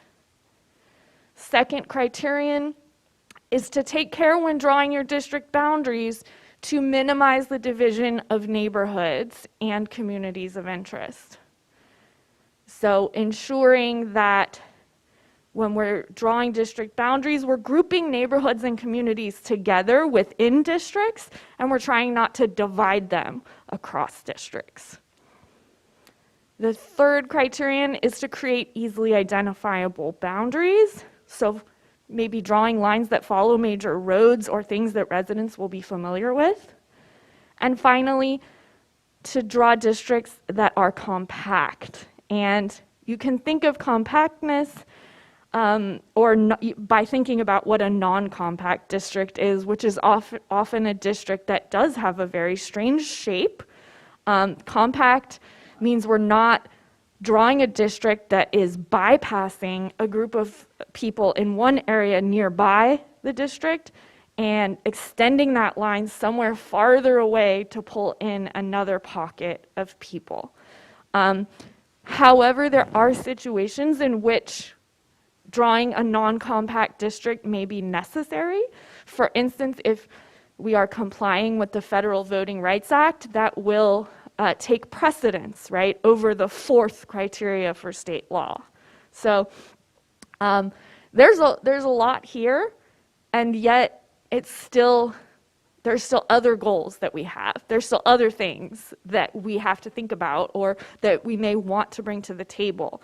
And so the third column here, other goals, is just recognizing that there are other things that are legally permissible to discuss in this process and when drawing district boundaries. However, we can only really prioritize those things after we've ensured that we've addressed federal and state legal requirements. So one of the main things that we always think about at NDC is trying to make sure that we're minimizing the number of voters that we're shifting from, for instance, one election cycle to another. So if voters are expecting to vote in 2022, we don't want to move them unless we absolutely have to into a district that will be not having an election until 2024. So that's just one of the other goals that we can look at and talk about.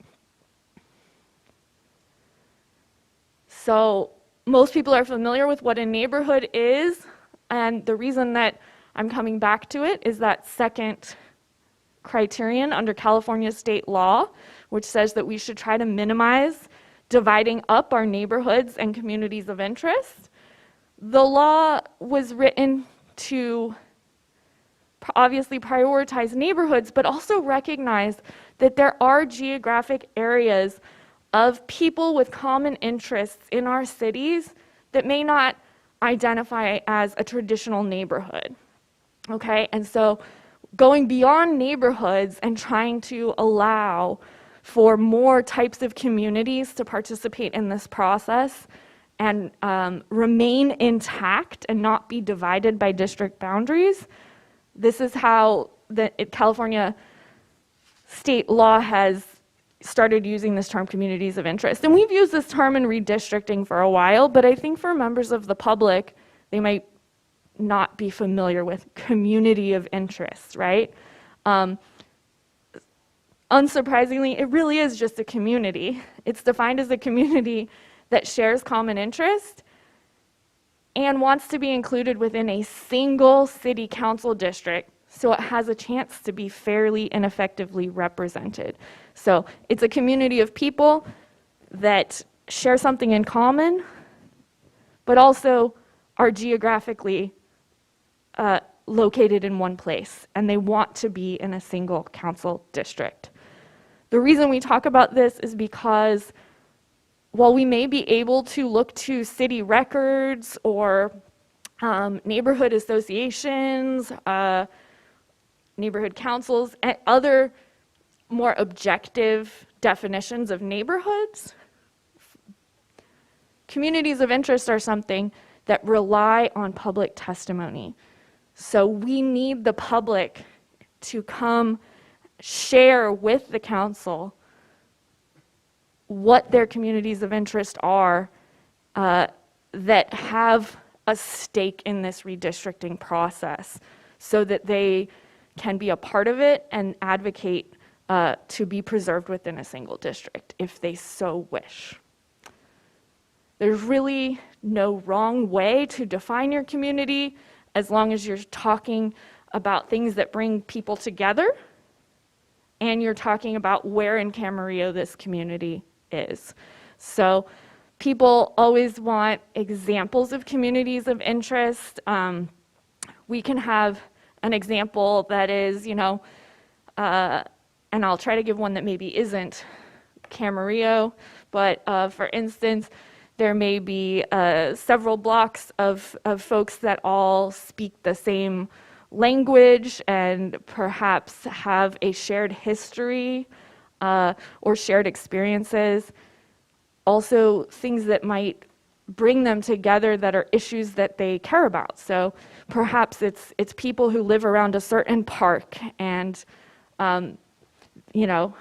maybe it's people who live around a certain road that are experiencing traffic accidents or, that it's unsafe for pedestrians, right? This is a community of people that has something they want to come together on, and we can actually map that community based on where it is. So here's the exciting part, or the part that I think is going to capture your attention, which is the final 2020 population data for the city of Camarillo, broken down by the current districts. So you'll see the total, and who knows if anyone can actually see, so I'll tell you.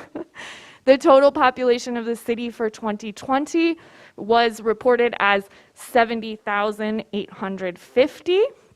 So that is 6,000, 5,000 something more than 2010. So there was growth in the city.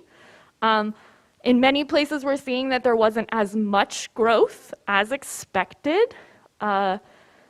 However, for the purposes of redistricting, we have to take that number as a given.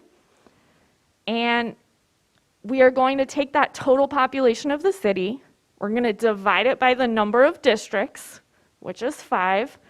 And that's going to give us an ideal population number for each district. So what that ideal number is 14,170. So that's the first thing that we're going to think about when we sit down to think about district boundaries, is we're going to think, how can we get closer to 14,170 people in each district?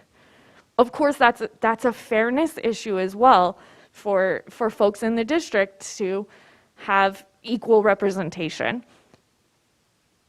We don't have to get perfect. We don't have to get this down to the person, right? This is not a totally exact process. However, if we look at federal case law, we do see that we're looking for a total deviation number, which is the difference between the biggest district and the smallest district. We want that percentage to be under 10%. That is the goal that is set. If you have a number greater than 10% total deviation across your 5 districts, then usually we need some sort of justification for that. And it could be a Voting Rights Act justification, it could be something else, could be communities of interest. However, in general, we want to try to get under 10% total deviation. If anyone likes math and wants to do the math, the way you get that 28% total deviation is you take the population of District 1, which is the largest district, subtract the population of District 3, which is the smallest population right now, you get 3,976, right? Divide that by our ideal population size of 14,170, that's how you get the 28.06%. All right, I'm done with the math for anyone who closed their ears to that. And there are some other demographics here. NDC also has other variables that we can look at, but oftentimes looking at things like what language are people speaking, are there children at home, where are the families, where are renters versus homeowners, where are single-family homes versus multifamily dwellings. These are things that help folks sometimes identify their communities of interest, and that can be helpful to see on a map. Right now, this is on a table. When I come back for the next hearing, I'll be able to show you this on a map so you can see some of the differences across the city in terms of demographic data captured by the Census Bureau. We also are launching today the paper mapping kits, and I really encourage all members of the public to take a stab at drawing either your own district or drawing a citywide district map. This is a great way to participate in this process. These paper maps are going to be available on the city website as printable PDFs that you can print at home and you can use colored highlighters. They will show you the population numbers so that you can actually try to draw balanced districts, or you can try to draw your own district and get close to that 14,170 ideal number. And this is a great way just to get started. We also have available, and will be on the city website, an online mapping tool where you can do the exact same thing you do on a paper map, which is just draw districts, but this is online. And District R is the simplest tool. If you can use Google Maps, you're going to be able to use this tool. You don't have to create an account. You don't have to log in. You simply click on, the little paintbrush, and then you click on the map. And you want to erase things, you click on the eraser.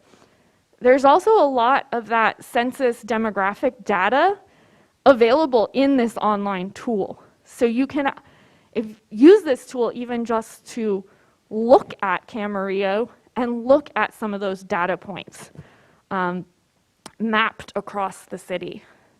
You can also look at the current district boundaries and use those as a starting point, perhaps, to draw and to see if you want to make changes, right? And if we go back thinking about the population data, the districts that have negative numbers listed under deviation, so that's 2, 3, and 4, those are districts that are currently underpopulated relative to that ideal number. So districts 2, 3, and 4, we may want to add population to, right? And then the converse is true for districts 1 and 5. They are somewhat overpopulated relative to that ideal number. So if you are sitting down to draw maps, these are things you may want to start with, right? Is where are the neighborhoods that might make sense to move, or the communities that might make sense to move? So we're excited to launch these. There's also a video tutorial and a 1-page or 2-page, how to use the online tool.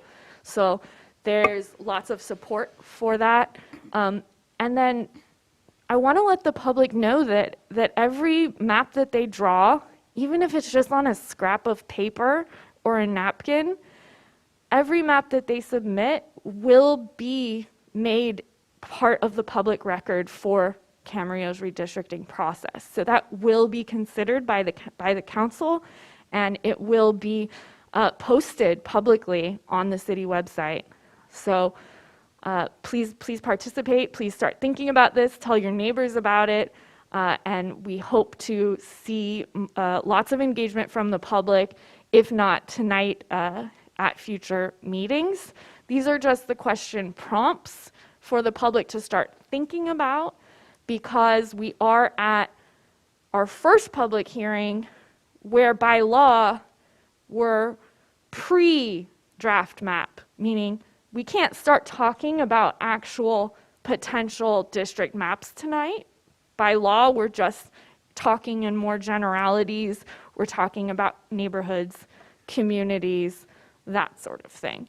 However, starting at the next hearing, we can get more into specific maps, and we'll present to you if we receive any maps from the public. Those will be processed along with a full demographic report and presented to the council. So I know that was a lot. I'm going to pause for questions. Are there any questions from council members?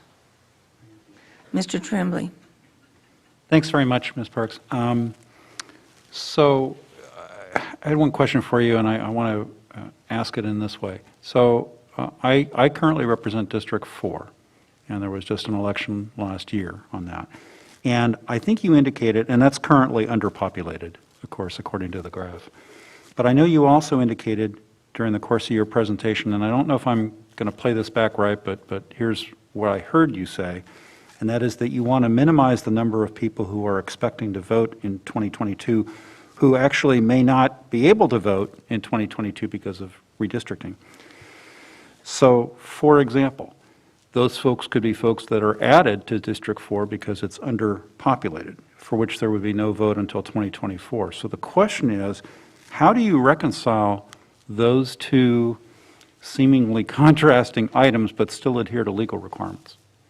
Well, therein is the challenge that we face. First and foremost, we do need to get that total deviation number under 10%.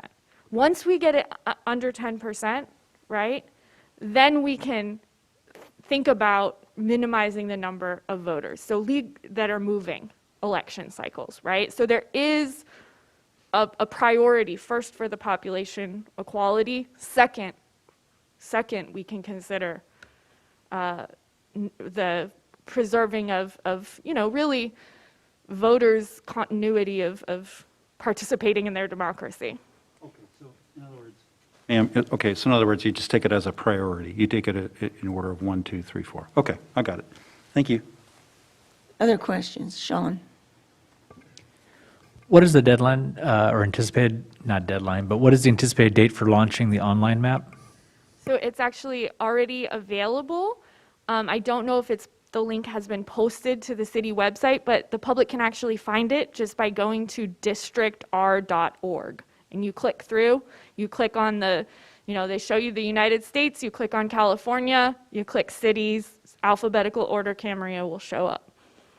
And we did update our website, so the link is on our redistricting website page.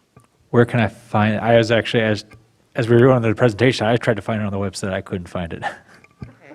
So on the website, there's an elections and a district elections page. Under that, you'll find a link to redistricting, and it would be listed in there.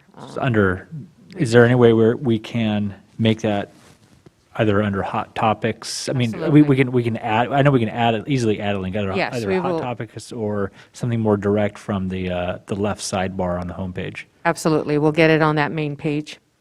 Thanks. And I'll say I am happy that your staff was able to get that on the website as it was just released today to them. Other questions? Okay, thank you very much. This is a public hearing. I'll open the public hearing. I don't have any cards. I'll ask the city clerk if she has cards. Is there anyone who would like to speak to us on this topic? Please come up, and then you can fill out the card later. And you have spoken many times, so I don't need to repeat the 3-minute thing to you. Hello, I'm Spencer Ritchie. I have noticed in my life that there's at least in the area around like Berry Street and stuff, there is a high density of like Spanish speakers and like lower income people there. So that should probably be mostly held together in a district. Like, I don't know what other parts of Camarillo are like that, but that's what I've observed about the Berry Street area. Like, I don't know how accurate it is, but if that is true, then like obviously that should be in most it as together as possible, because I think that is a community of interest. Like, granted, I've never lived there. I don't know that many people from there, but I think that it's a community of interest. And I am done. Okay, thank you. Is there anybody else who'd like to speak to us on this topic? Yes, go ahead and come up, and then afterwards, Lorena, please fill out another card and hand it to the city clerk. And you've spoken many times, so I don't have to explain the 3-minute rule to you. Thank you. Well, my concern is not like from now, what you're explaining, but the issue about dividing the city by districts, I believe is totally wrong, because Like this last year, I didn't have the opportunity to vote. Why not? I think we should all have the opportunity, even if nobody's running on our districts, we should have the opportunity to vote, because sometimes these other people that are here, that get chosen to be here, they are representing opinions. And we should have, or causes, and we should have the opportunity to vote yes or no. So I think the fact about trying to get more people involved with, but I believe they should have gotten all these people, like, she was talking about going after ethnicity and the age, different ages, like there is more younger people in this area or these other areas. What all these people are missing is a good teaching on civics in high school and college. We're finding a lot of people that are not really, they don't really know what's going on. They don't really know how you all operate, but yet you want their votes on. So I don't know if I'm here for yes or for no, but that's my concern. Thank you. Thank you. Is there anybody else who would like to speak to us on this topic? Seeing nobody else raise a hand or come forward, I'll close the public hearing. And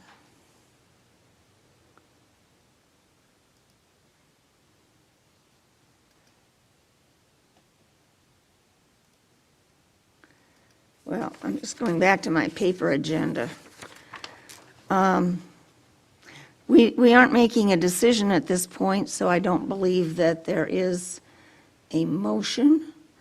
We are receiving and filing information, is that correct? Okay. So the public Move to hearing, receive and file. is a motion to receive and file, is there Second. a second? Please vote. Motion passes unanimously, and the next hearing on this will be, can somebody tell us? November 10th. And I hope that more people will participate by then, either by submitting maps, by submitting comments, or by coming and talking to us at the public hearing. However you communicate with us will be entered into the record. Okay, the next public hearing is a temporary moratorium prohibiting self-storage facilities. Consider adopting an urgency ordinance declaring a temporary moratorium prohibiting self-storage facilities in the limited manufacturing and light manufacturing zones. Could we have a staff report, please? Yes, thank you, Mayor Craven and members of the City Council. We've been experiencing a significant uptick in inquiries regarding construction and/or permitting of self-storage facilities in our industrial zones in the city. And in an effort to better understand what we've achieved with that type of business in town, we did some research and discovered there are already 10 permitted facilities in the city, with the first being constructed back in 1974. And they exist in all of our industrial zones. More recently, in January of this year, our Planning Commission approved Trojan Self-Storage. It's a 116,000 square foot self-storage facility. It has 3 multi-story buildings. It's located on a vacant lot in the LM zone. That's 4.23 acres in size down at the end of Camino Ruiz. It's adjacent to the former Cavalia site, and it has frontage and visibility adjacent to the 101 freeway. And with that large building of a 4.acre property, it's only going to produce 2 to 3 jobs.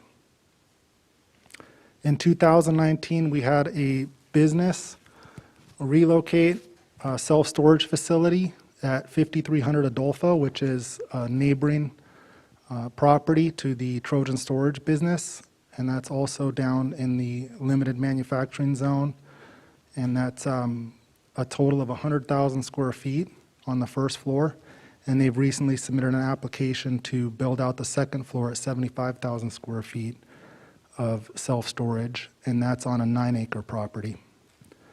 So we've seen that these facilities have been permitted again in the service commercial, limited manufacturing, light manufacturing, and M2 zones.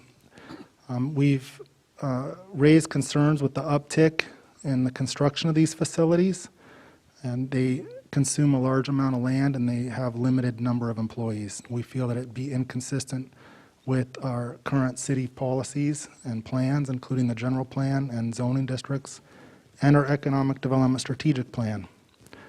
Our general plan land use element does indicate that our industrial areas are intended for industrial parks, which are intended to create sources of employment.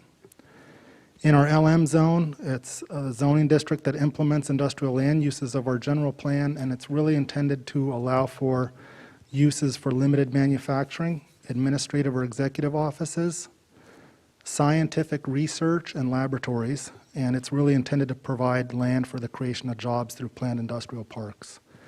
Then our M1 zone is very similar to the LM zone, but it does allow uses that are of slightly more moderate intensity that may emit certain amounts of noise or vibration or light and glare. But it also is intended to create jobs and allow for manufacturing. One of the action items in our economic development strategic plan is to maximize options for future office business park development and to accommodate business expansion in targeted industries. And this is all in an effort to produce high-paying jobs in the city for its residents. There are 7 strategic focus business development targets. First is business services, hospitality, entertainment, and retail.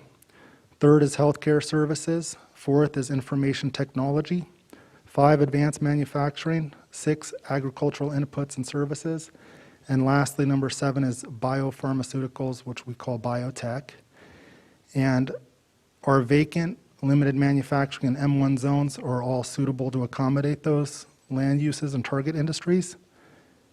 And we are concerned that if self-storage facilities proliferate, it would consume large amounts of the land that's zoned to accommodate job creation based on our economic development strategic plan.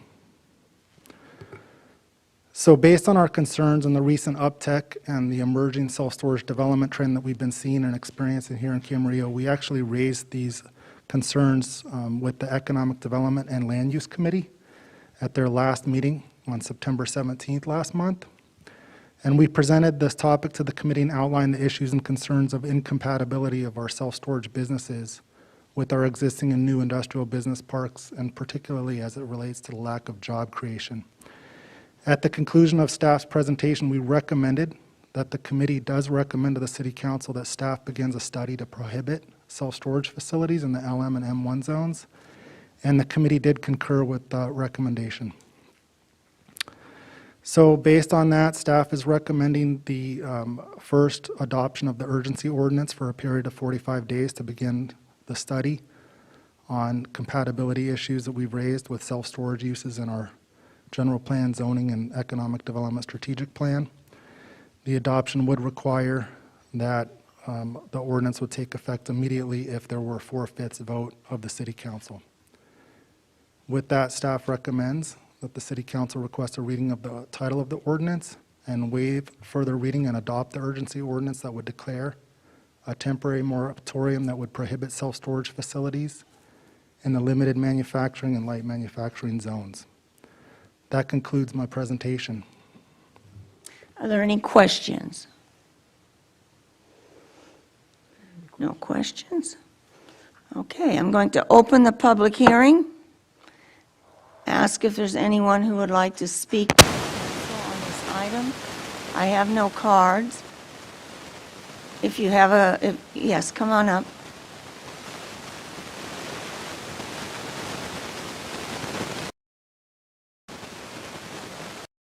Microphone's on this time. Okay, all right. So I am, again, for a third time this evening, I'm Spencer Ritchie, and I would like to argue in favor of the moratorium on self-storage businesses. You know what, there's not tons of land in Camarillo has land, but it's not enough to support every single self-storage business. And I would like to see jobs created here. Thank you. Thank you very much, Spencer. Is there anybody else who would like to speak to us on an item, on this item? I see no one else come forward or raise their hand, so I'm going to close the public hearing and ask if we can hear from the committee members. Some comments. Yeah, comments. In our subcommittee, we had a robust, to take a cue from Mr. Tremblay, we had a robust discussion. I don't know if that's a legal term or not, but I've learned a lot about robust ever since I've served with Mr. Tremblay on the council here, and others, of course. To me, this is nothing against self-storage. It's nothing against that at all. It's quite a business plan. They're very successful businesses, and I commend those that have either invested in and or own a self-storage facility. What this is about is our economic development plan that we've worked tirelessly on. We voted on it. All of us up here support this. And what we hope to do is to have more high-paying jobs in Camarillo. And what is the benefit of that? Well, I can remember when I was a lot younger than I am now, Camarillo was known as a bedroom community, which meant that most people not only shopped outside of the city, but a lot of people worked outside of the city. They really enjoyed living in Camarillo, and they were willing to commute to their jobs. So a number of years ago, there was discussions, and we started having discussions about how can we provide more higher-paying local jobs so not only people can live in our city, but can also work here. And the multiplier effect of that is enormous here. And as what has been said, we have limited amount of land left in our city. And we really have limited amount of land left in these two designations, the LM and the M1. And I think it's in our best interest, not only for the now, but to the future, to keep these open and see if we can't get some higher paying jobs, which are out there. Things are changing a lot. Camarillo is on the move. You know, we've got a hotel and convention center coming on. We have a robust outlet center that we've had. We've got some relatively large employers now that may look to expand in the future. And I think that those that not only live in our city but work here as well really get a feel of the fabric of our community. So that was part of the discussion in our subcommittee meeting here, and hoping that, you know, whatever we approve here, that it can be business development, employee development, higher paying jobs too. And it's kind of that three-legged stool that we all are kind of trying to figure this out. And I think this will go in a very short, you know, way to try to move this process along, again, in a very limited amount of land that we have left, to keep it open for its best and most favorable usage. So that's why I support this. Sean, you're the other member of the committee. Did you have? Sure, and I'll briefly, I'll echo everything that Kevin said. We did have a good discussion on this. It's about striking a balance, ensuring that a balance is maintained, that long-term planning doesn't give way to short-term market trends, especially when they result in, you know, the development of land that, you know, let's be honest, it's going to get developed once. And in this case, we want to ensure that the remaining land that's already zoned appropriately for these uses, one of which self-storage facilities can locate in, but making sure that that land is utilized to its best and highest use, that it produces the best jobs, good high-paying jobs. And there's a concern that with the propagation of these facilities, that is not going to be realized. So simply put, it's about economic development, economic prosperity, and economic diversity. And that's what I think we need to try to work to maintain. Okay, are there other comments? Tony? Thanks, Madam Mayor. I don't think robust is a legal term, except when we're really passionate about it. But in all seriousness, I want to thank you, Kevin, and thank you, Sean, for your work on the committee.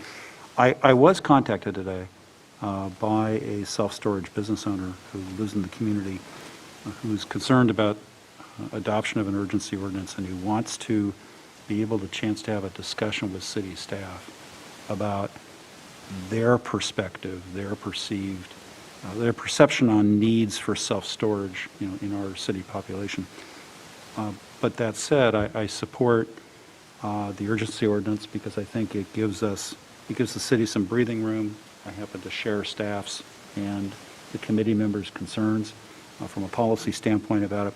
But I do hope that going forward during the course of the study, the staff will include that component, or at least be amenable to receiving some input from these existing business owners and make that part of the study process. I'm happy to put this person in touch with Mr. Vaca to do that. But I do think that it's appropriate to proceed along the lines of an urgency ordinance. Susan? I pretty much echo everything that was said. I do want to thank Kevin and Sean and the staff for bringing this to us, and I support it as well. Okay, I support it as well. Could we have a reading of the title? Yes, we can. This is Ordinance 1183, an urgency ordinance of the City Council of the City of Camarillo, California, declaring a temporary moratorium on self-storage facilities in the limited manufacturing LM and light manufacturing M1 zones. I'll move to waive further reading and adopt an urgency ordinance declaring a temporary moratorium prohibiting self-storage facilities in the limited manufacturing and light manufacturing zones. Is there a second? I'll second. Seconded by Ms. Santangelo. Please vote. Motion carries unanimously. Okay, we'll go back up to, that completes the regular agenda, except we have to go back to the earlier session, and we did not complete the pulled item J. I don't know that we need a staff report. I had some questions, unless somebody else wants. No, okay. Excuse me. I pulled it because of a couple of reasons. Our objective is to evaluate the transition of the vehicles and the infrastructure needed. And when I voted to evaluate this, I wasn't expecting that there'd be the first thing that we'd get would be a resolution saying we're going to start this. The resolution does not have anything on timing. One of my concerns is that when we've adopted this kind of thing before, not for this topic, I'm really good at knocking everything out and then getting this screen and not being able to get back to Prime Gov. Let me see. Anyway, the resolution doesn't mention timing, and one of my concerns has been that we adopt things, and I'll ask questions on the timing, and then next time in the budget, here goes, and every year we do a whole bunch more, and our policy with vehicles, maybe it's not a policy, a council policy, but our practice with vehicles has been to evaluate each vehicle one by one as its assumed useful life would come up, and if it hadn't needed a lot of repairs, if it hadn't broken down and all that kind of stuff, then we'd keep it until such a time that it did show signs of needing to be replaced. This doesn't mention anything like that. The other thing is that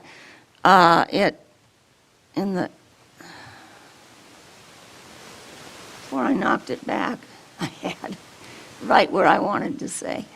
Oh, that's the wrong one. Okay.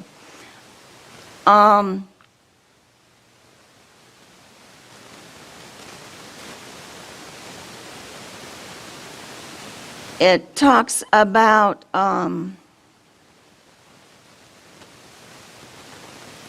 maybe I need to go back to a hard copy on this stuff.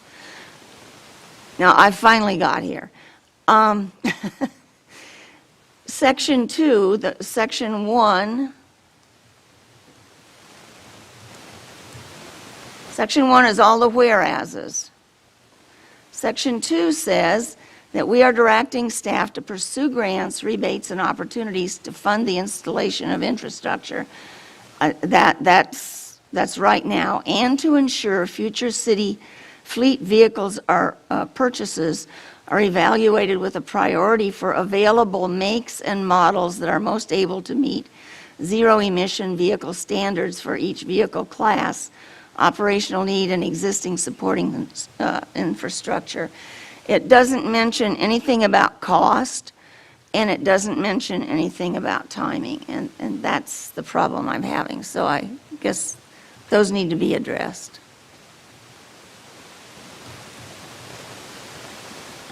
Okay, thank you, Madam Mayor.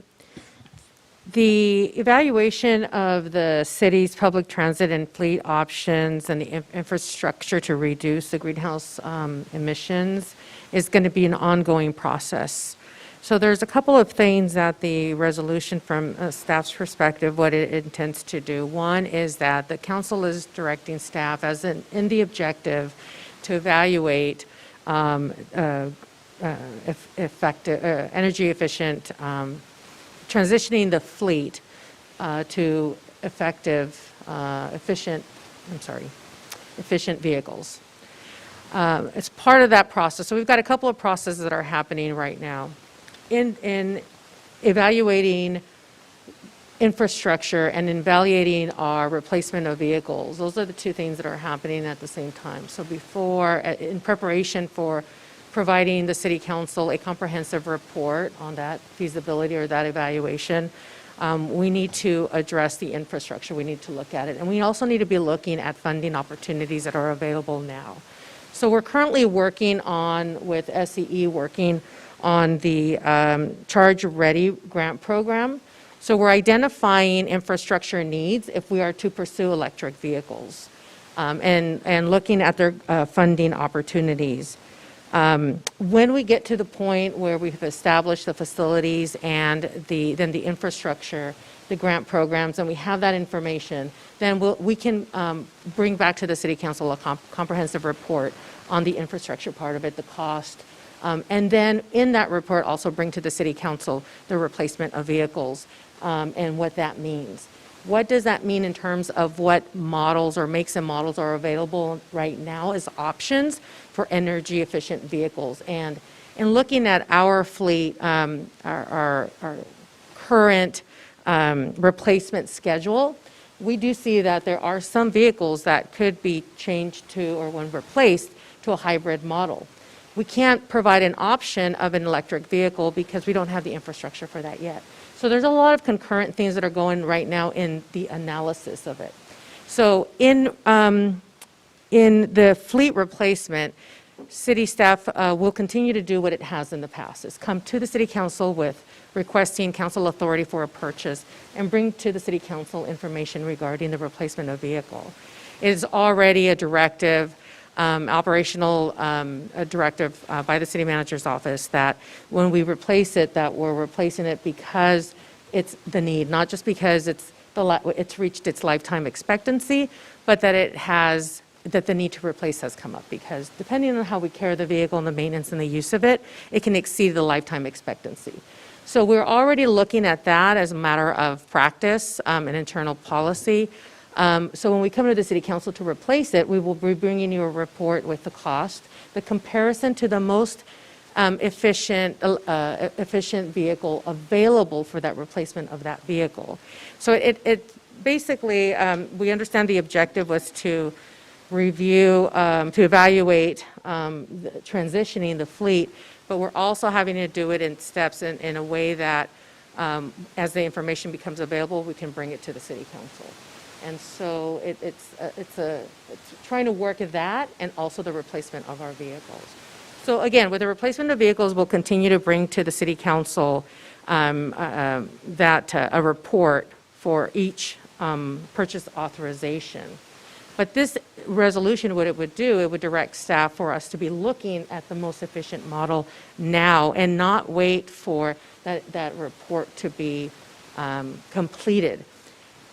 And one of the reasons is, for example, in this SCE's Charge Ready Grant Program, should the council approve a that may be a year from when that infrastructure is built. But there could be hybrid models in replacing our vehicles that we can't no longer hold off on replacing. So we want to have that directive from the city council that the staff will look at vehicles and replace them with the most efficient model available in the goal of meeting the objective of reducing the greenhouse gases. Well, that makes sense, but I don't think that's what Section 2 says, but Tony has a question. Oh, okay. Yeah, we can discuss. Thanks, Madam Mayor. Well, I note that, okay, I'm not sure what to do relative to the timing and timing issue, particularly in response, Carmen, to your comment about, report and then a evaluation, et cetera. And so I don't quite know what to do about that. I do note that Section 1A talks about it being our goal to provide cost-effective, efficient services to the public. So my thought would be that to respond from a cost standpoint, you add some language at the very end of Section 2, and it would, the language would be, it would end on the words, "and existing supporting infrastructure," and then you put comma, "together with the financial feasibility thereof." And I think that would be, adding that language, that would be responsive to your concern, Madam Mayor. I think it would also give some, it would be consistent with Section 1A in terms of cost effectiveness. Because then, we would know from a cost effective, I happen to support the resolution, I'm just trying to figure out a way to bridge this to be responsive to your concern on cost. And I don't think it would hurt it at all. Maybe I'm just sensitive about vehicles, but I remember, 3 years ago? When there was just a thing, replace a vehicle that some volunteers use, and it wasn't for the same type of vehicle, it wasn't for the next class up, but it was 2 classes up. A pretty big vehicle for volunteers, and no mention of anything, it was just replace in the staff report. So I'm leery of things that don't mention looking at costs. That would be my suggestion to add as additional language in Okay. Section 2 to try to get at. Is there any that other concern. discussion? No, and I read it, I didn't share the same concern in that when reading Section 1A, I saw the goal is to provide, I'm always thinking about cost. It's always a high priority of mine personally, but provide cost-efficient, efficient services, public. At the end of the day, we're pretty good. If things don't pencil out, then, we have concerns. And we are ultimately going to be the last word on anything, any kind of vehicle purchase, and what staff brings to us. So, we're going to have the opportunity to look at, one class of vehicles versus another in making a determination. So, I didn't have too much of a concern when it came to it, and that we're going to obviously apply our fiscal prudence to any decision that staff puts before us. Madam Mayor, and Yes. to add to Vice Mayor Mulché's comment, what staff intends to bring out as we're going through this process in terms of the reporting for the vehicle replacements, if there is a suggestion to, well, even if there's not, is to bring you a comprehensive report of why the vehicle is being replaced, and that we've looked at everything to ensure that it requires a replacement. It just didn't meet its life expectancy. But if there is an option available that the operation can support, for example, going from a gas-powered vehicle to a hybrid, for example, we would bring you the cost comparison on the price, the potential savings on fuel, the potential savings or or additional expense on maintenance. So we would do that cost comparison for the life expectancy of the vehicle to compare the one traditional gas-powered model to a more energy efficient option in those type of requests that we make for purchasing as we move forward. And this is not a process that's going to mean a full fleet replacement in the next, even 6 months or a year. It's going to this process will take time. Okay, and I'm glad of that reassurance. I can remember other things where we've approved them and we thought they were going to take time, and then all of a sudden, next year's budget's got the whole thing. So we've had the discussion. It's going to be on YouTube. This is going to be a gradual process. I will pull it back up if you don't do it that way. Is there any objection to adding the wording Councilmember Tremblay suggested?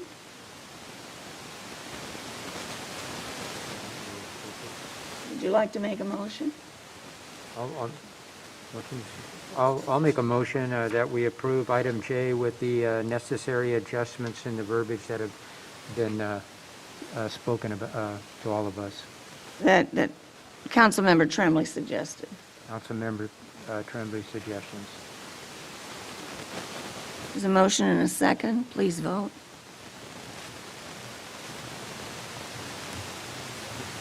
Motion carries unanimously. That gets us down to oral communications, which will not be acted on, but are information only. Mr. City Manager. I have no comments at this time. Mr. City Attorney. I have no comments either. Mr. Kildee. Yeah, thank you. Had a VRSD special meeting. I think since the last time we met, it was League. Is that right? That we were up, I think most of us were up in the League. Was that the last one? Or? I'm having a hard time hearing you. I'm sorry. Was the League of California Cities, was that? We've had a meeting since then. Is that relatively current? Okay. Yeah, I did attend the League of California Cities. It's interesting, we talk about the zero emissions. And I went to a really interesting study session on this, that only 10% of the cars so far are designated as that. So we got a long way to go. And I know we have some time here, but there's a long way to go and to build the infrastructure with that too. And maybe staff could come back with us at some point. I don't know if they're prepared tonight, but we've had quite a lot of power outages in Camarillo the last week or two. And maybe if we could get a report or maybe some sort of, some data as to specifically what's going on, because they've been relatively significant here. I know one apparently was, for the most part, weather-related, but we had another one, I believe, a couple of days ago, too. So from time to time, we do have a representative from Edison come here, and staff can kind of drill down on that and see, if there's any more information that they could share with us on that. We have a new Edison rep. Yeah, absolutely. And with that, that's all I have. Mr. Tremblay. Oh, by the way, I'm sorry. Sorry, Mr. Tremblay, I attended the mayor with the State of the City. He did a really good job, so commend you for that. Okay, on October 1, I had a VCTC board meeting, and I want you to be aware that the VCTC board took no action other than to receive and file on a request by a citizens group to approve a draft expenditure plan that they had come up with for a proposed 1/2 cent sales tax for transportation for the county, which their intent was to have placed on the 2022 ballot. The commission itself took no action on I think it was almost unanimous. There was one vote in opposition with 2 abstentions. Not to take any action on that. So I want you to be aware of that. October 7th, I attended the State of the City presentation, and Madam Mayor, I thought you did a good job as well. On October 8th, I had for Metrolink both the executive and the contract operation and maintenance safety committee meetings. And I share Mr. Kildee's concern or comment relative to the Edison outages. In fact, I think I had spoken with staff on that matter pertaining to the area up by Nancy Bush Park and whether or not it was part, and I'm hoping to hear a report back. And all the way down to Carmen. Yeah. Right, I'm hoping, because I had thought that area, that particular discrete area just to the west of St. Mary Magdalene Church and north of Ponderosa had been excised from or removed from the Esteban grid for purposes of the public safety power shutoff protocols, but I'm not sure, given what happened there, that is actually the case. So I'd like to hear some more information too. Kevin's area too, it was out day before yesterday. Yes. Anyway, that's it, thanks. On. All right, meetings attended. Thursday, September 30th, I attended at the Ronald Reagan Library with few staff, Association of Water Agencies Policy Awards Dinner, and Camarillo was presented, and I was the only one there, so I got to take it on our behalf. The Water Leadership Award, which was given to the city of Camarillo for specifically the DeSalter project. Beautiful. It was actually, it's sitting in the hallway right now. I should have brought it out here because it looks really cool. It's a beautiful award. But I got to give a quick speech and a shout out, and gave first and foremost a shout out to staff, but also, the council and colleagues, particularly the ones who preceded myself. Charlotte and Kevin have been on the council since, I think, the inception of this project. And then there have been, Charlotte, you gave a speech at the groundbreaking for the DeSalter, and you went through how many city managers and department heads. We have and new city numbers council- for the ribbon cutting. Oh, good. All right, good. So I won't spoil anything, but I'll let you give it then. But I look forward to it and all the puns that you can possibly make. So that was really terrific. It was really awesome for the city of Camarillo to be honored. And yeah, it was terrific. So go team. Thursday, October 7th, I attended the State of the City, where Mayor Craven gave a really great presentation. I liked the way it looked as well. Everything, last time we gave that was 2 years prior, because we went to video because of COVID. But it looked cleaner, slicker, more concise, to the point. I really like that. So I saw the video got posted today too. So anyone in TV land who wants to go watch the State of the City, they can absolutely pull the video on the city's, I think it's the city's website, and see the presentation. Two things. One, about the power outages. I was told, and I guess staff can corroborate with Edison, I thought there was a lightning storm that evening when there was that prolonged outage. So I was told that a transformer got hit with lightning. There was like some sort of massive explosion, and that's then followed by major outages. So it might have been that. And then I wanted to, hats off to the Camarillo Ranch House, or the foundation. They posted a virtual tour of the Adolfo Camarillo Ranch House. And that's really cool. People can find it online. I'm not sure if the foundation has posted to their website or what yet. But I just by happenstance, I came across the link, but you can take a virtual tour of the entire house. And there's little points of interest you can select and watch videos and look at further information. But it's really cool. And in interacting with some people online, there's a lot of people who don't even live in Camarillo. They grew up in Camarillo, moved away. They're saying, dang, I lived in Camarillo for 20 years. I never walked into that house. And I got to actually take the virtual tour for the first time. I actually know what it's looking like. That's awesome. I actually have to come back. When I come back and visit family, I'm going to take a tour then. So I think it'll be great for the ranch house, great for the foundation, and that it's going to give them a lot more exposure. So good move on their part. And that was it. Susan. Okay, October 7th, I attended, remotely, CPA board.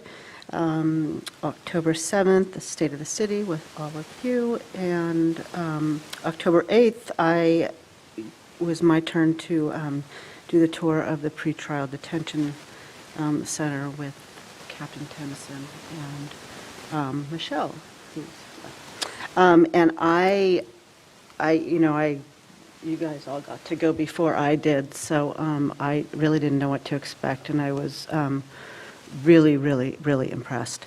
And this is from somebody who's worked with psych patients and worked with people suffering from mental health crisis in lockdown. So I've seen it all, and I was thoroughly impressed with everything, from how they bring people in to how they stagger them, just everything. So I really appreciated that time and everybody that is committed to working in that place and doing such good things. My only comment to Eric as we left was, now if we can just keep mental health patients from having to go to jail at all, if we can, help them before they even get to that point. So I appreciate that time, and it's really great to see things like that aren't mandated.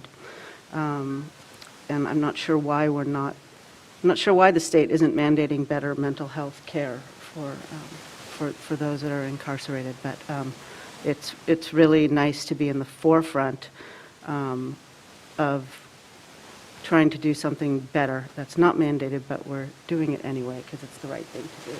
So, one thing I'm going to mention briefly, just to get everybody kind of to just a radar, is that, speaking of electricity, Southern California Edison and CPA will be changing everybody over to time of use tiers. So there's a ton of information coming out. Edison's doing a lot of community outreach. CPA will be as well. They're estimating that I think we're going to be switching sometime around February. And there are actually some places that will be switching before that. Time of use, so for people that don't know what that is, there's a way to be charged for electricity that's just a flat rate. You just pay the same rate at all times during the day. Time of use means that during the time of day when power is at a premium and more people are using it, generally, there's actually, to make it more confusing, there's 2 times of use times, but one is between 5 and 8, and one is between 5 and 9, I think. But anyway, we'll clarify that out. But basically, that means that during that time, power is more expensive, and so you are incentivized to decrease your use during that time.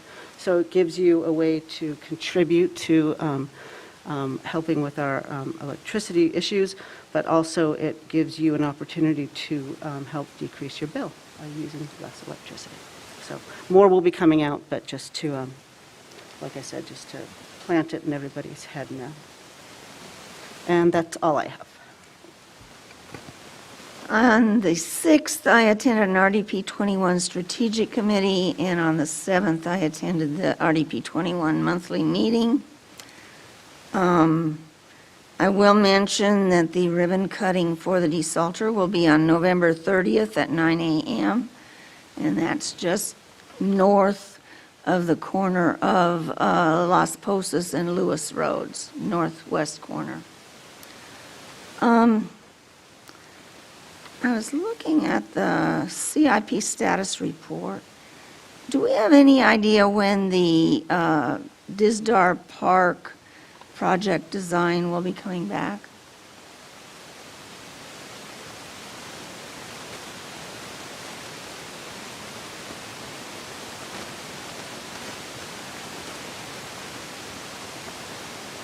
Good evening, Council. I don't have a definite date for you at this point.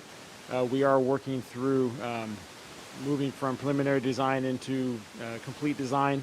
We are going to be having a informational meeting, status update that the community in the area has been notified of, and that'll be coming up shortly. That information will be shared with council also, and then we will be having a more of a workshop presentation of, as the design gets more finalized, to be able to then have the proposed final design shown and shared with that same group that's been involved and interested in the project. So we're not quite there yet. The first meeting will just be purely a status report, not any exhibits of the design yet, but more of a status. So at that time, we'll have a better feel for the expected date on when we'll be coming back to council, and then a proposed schedule for finalizing the design and eventually going out to bid. There is extensive environmental process with this project also, so that that process has some uncertain timeframes to it also on getting that completed. I could make a light comment in line of Halloween coming up, but I won't. Okay, thank you. I have another question, and I think I sent this, but I didn't get anything. No, stay.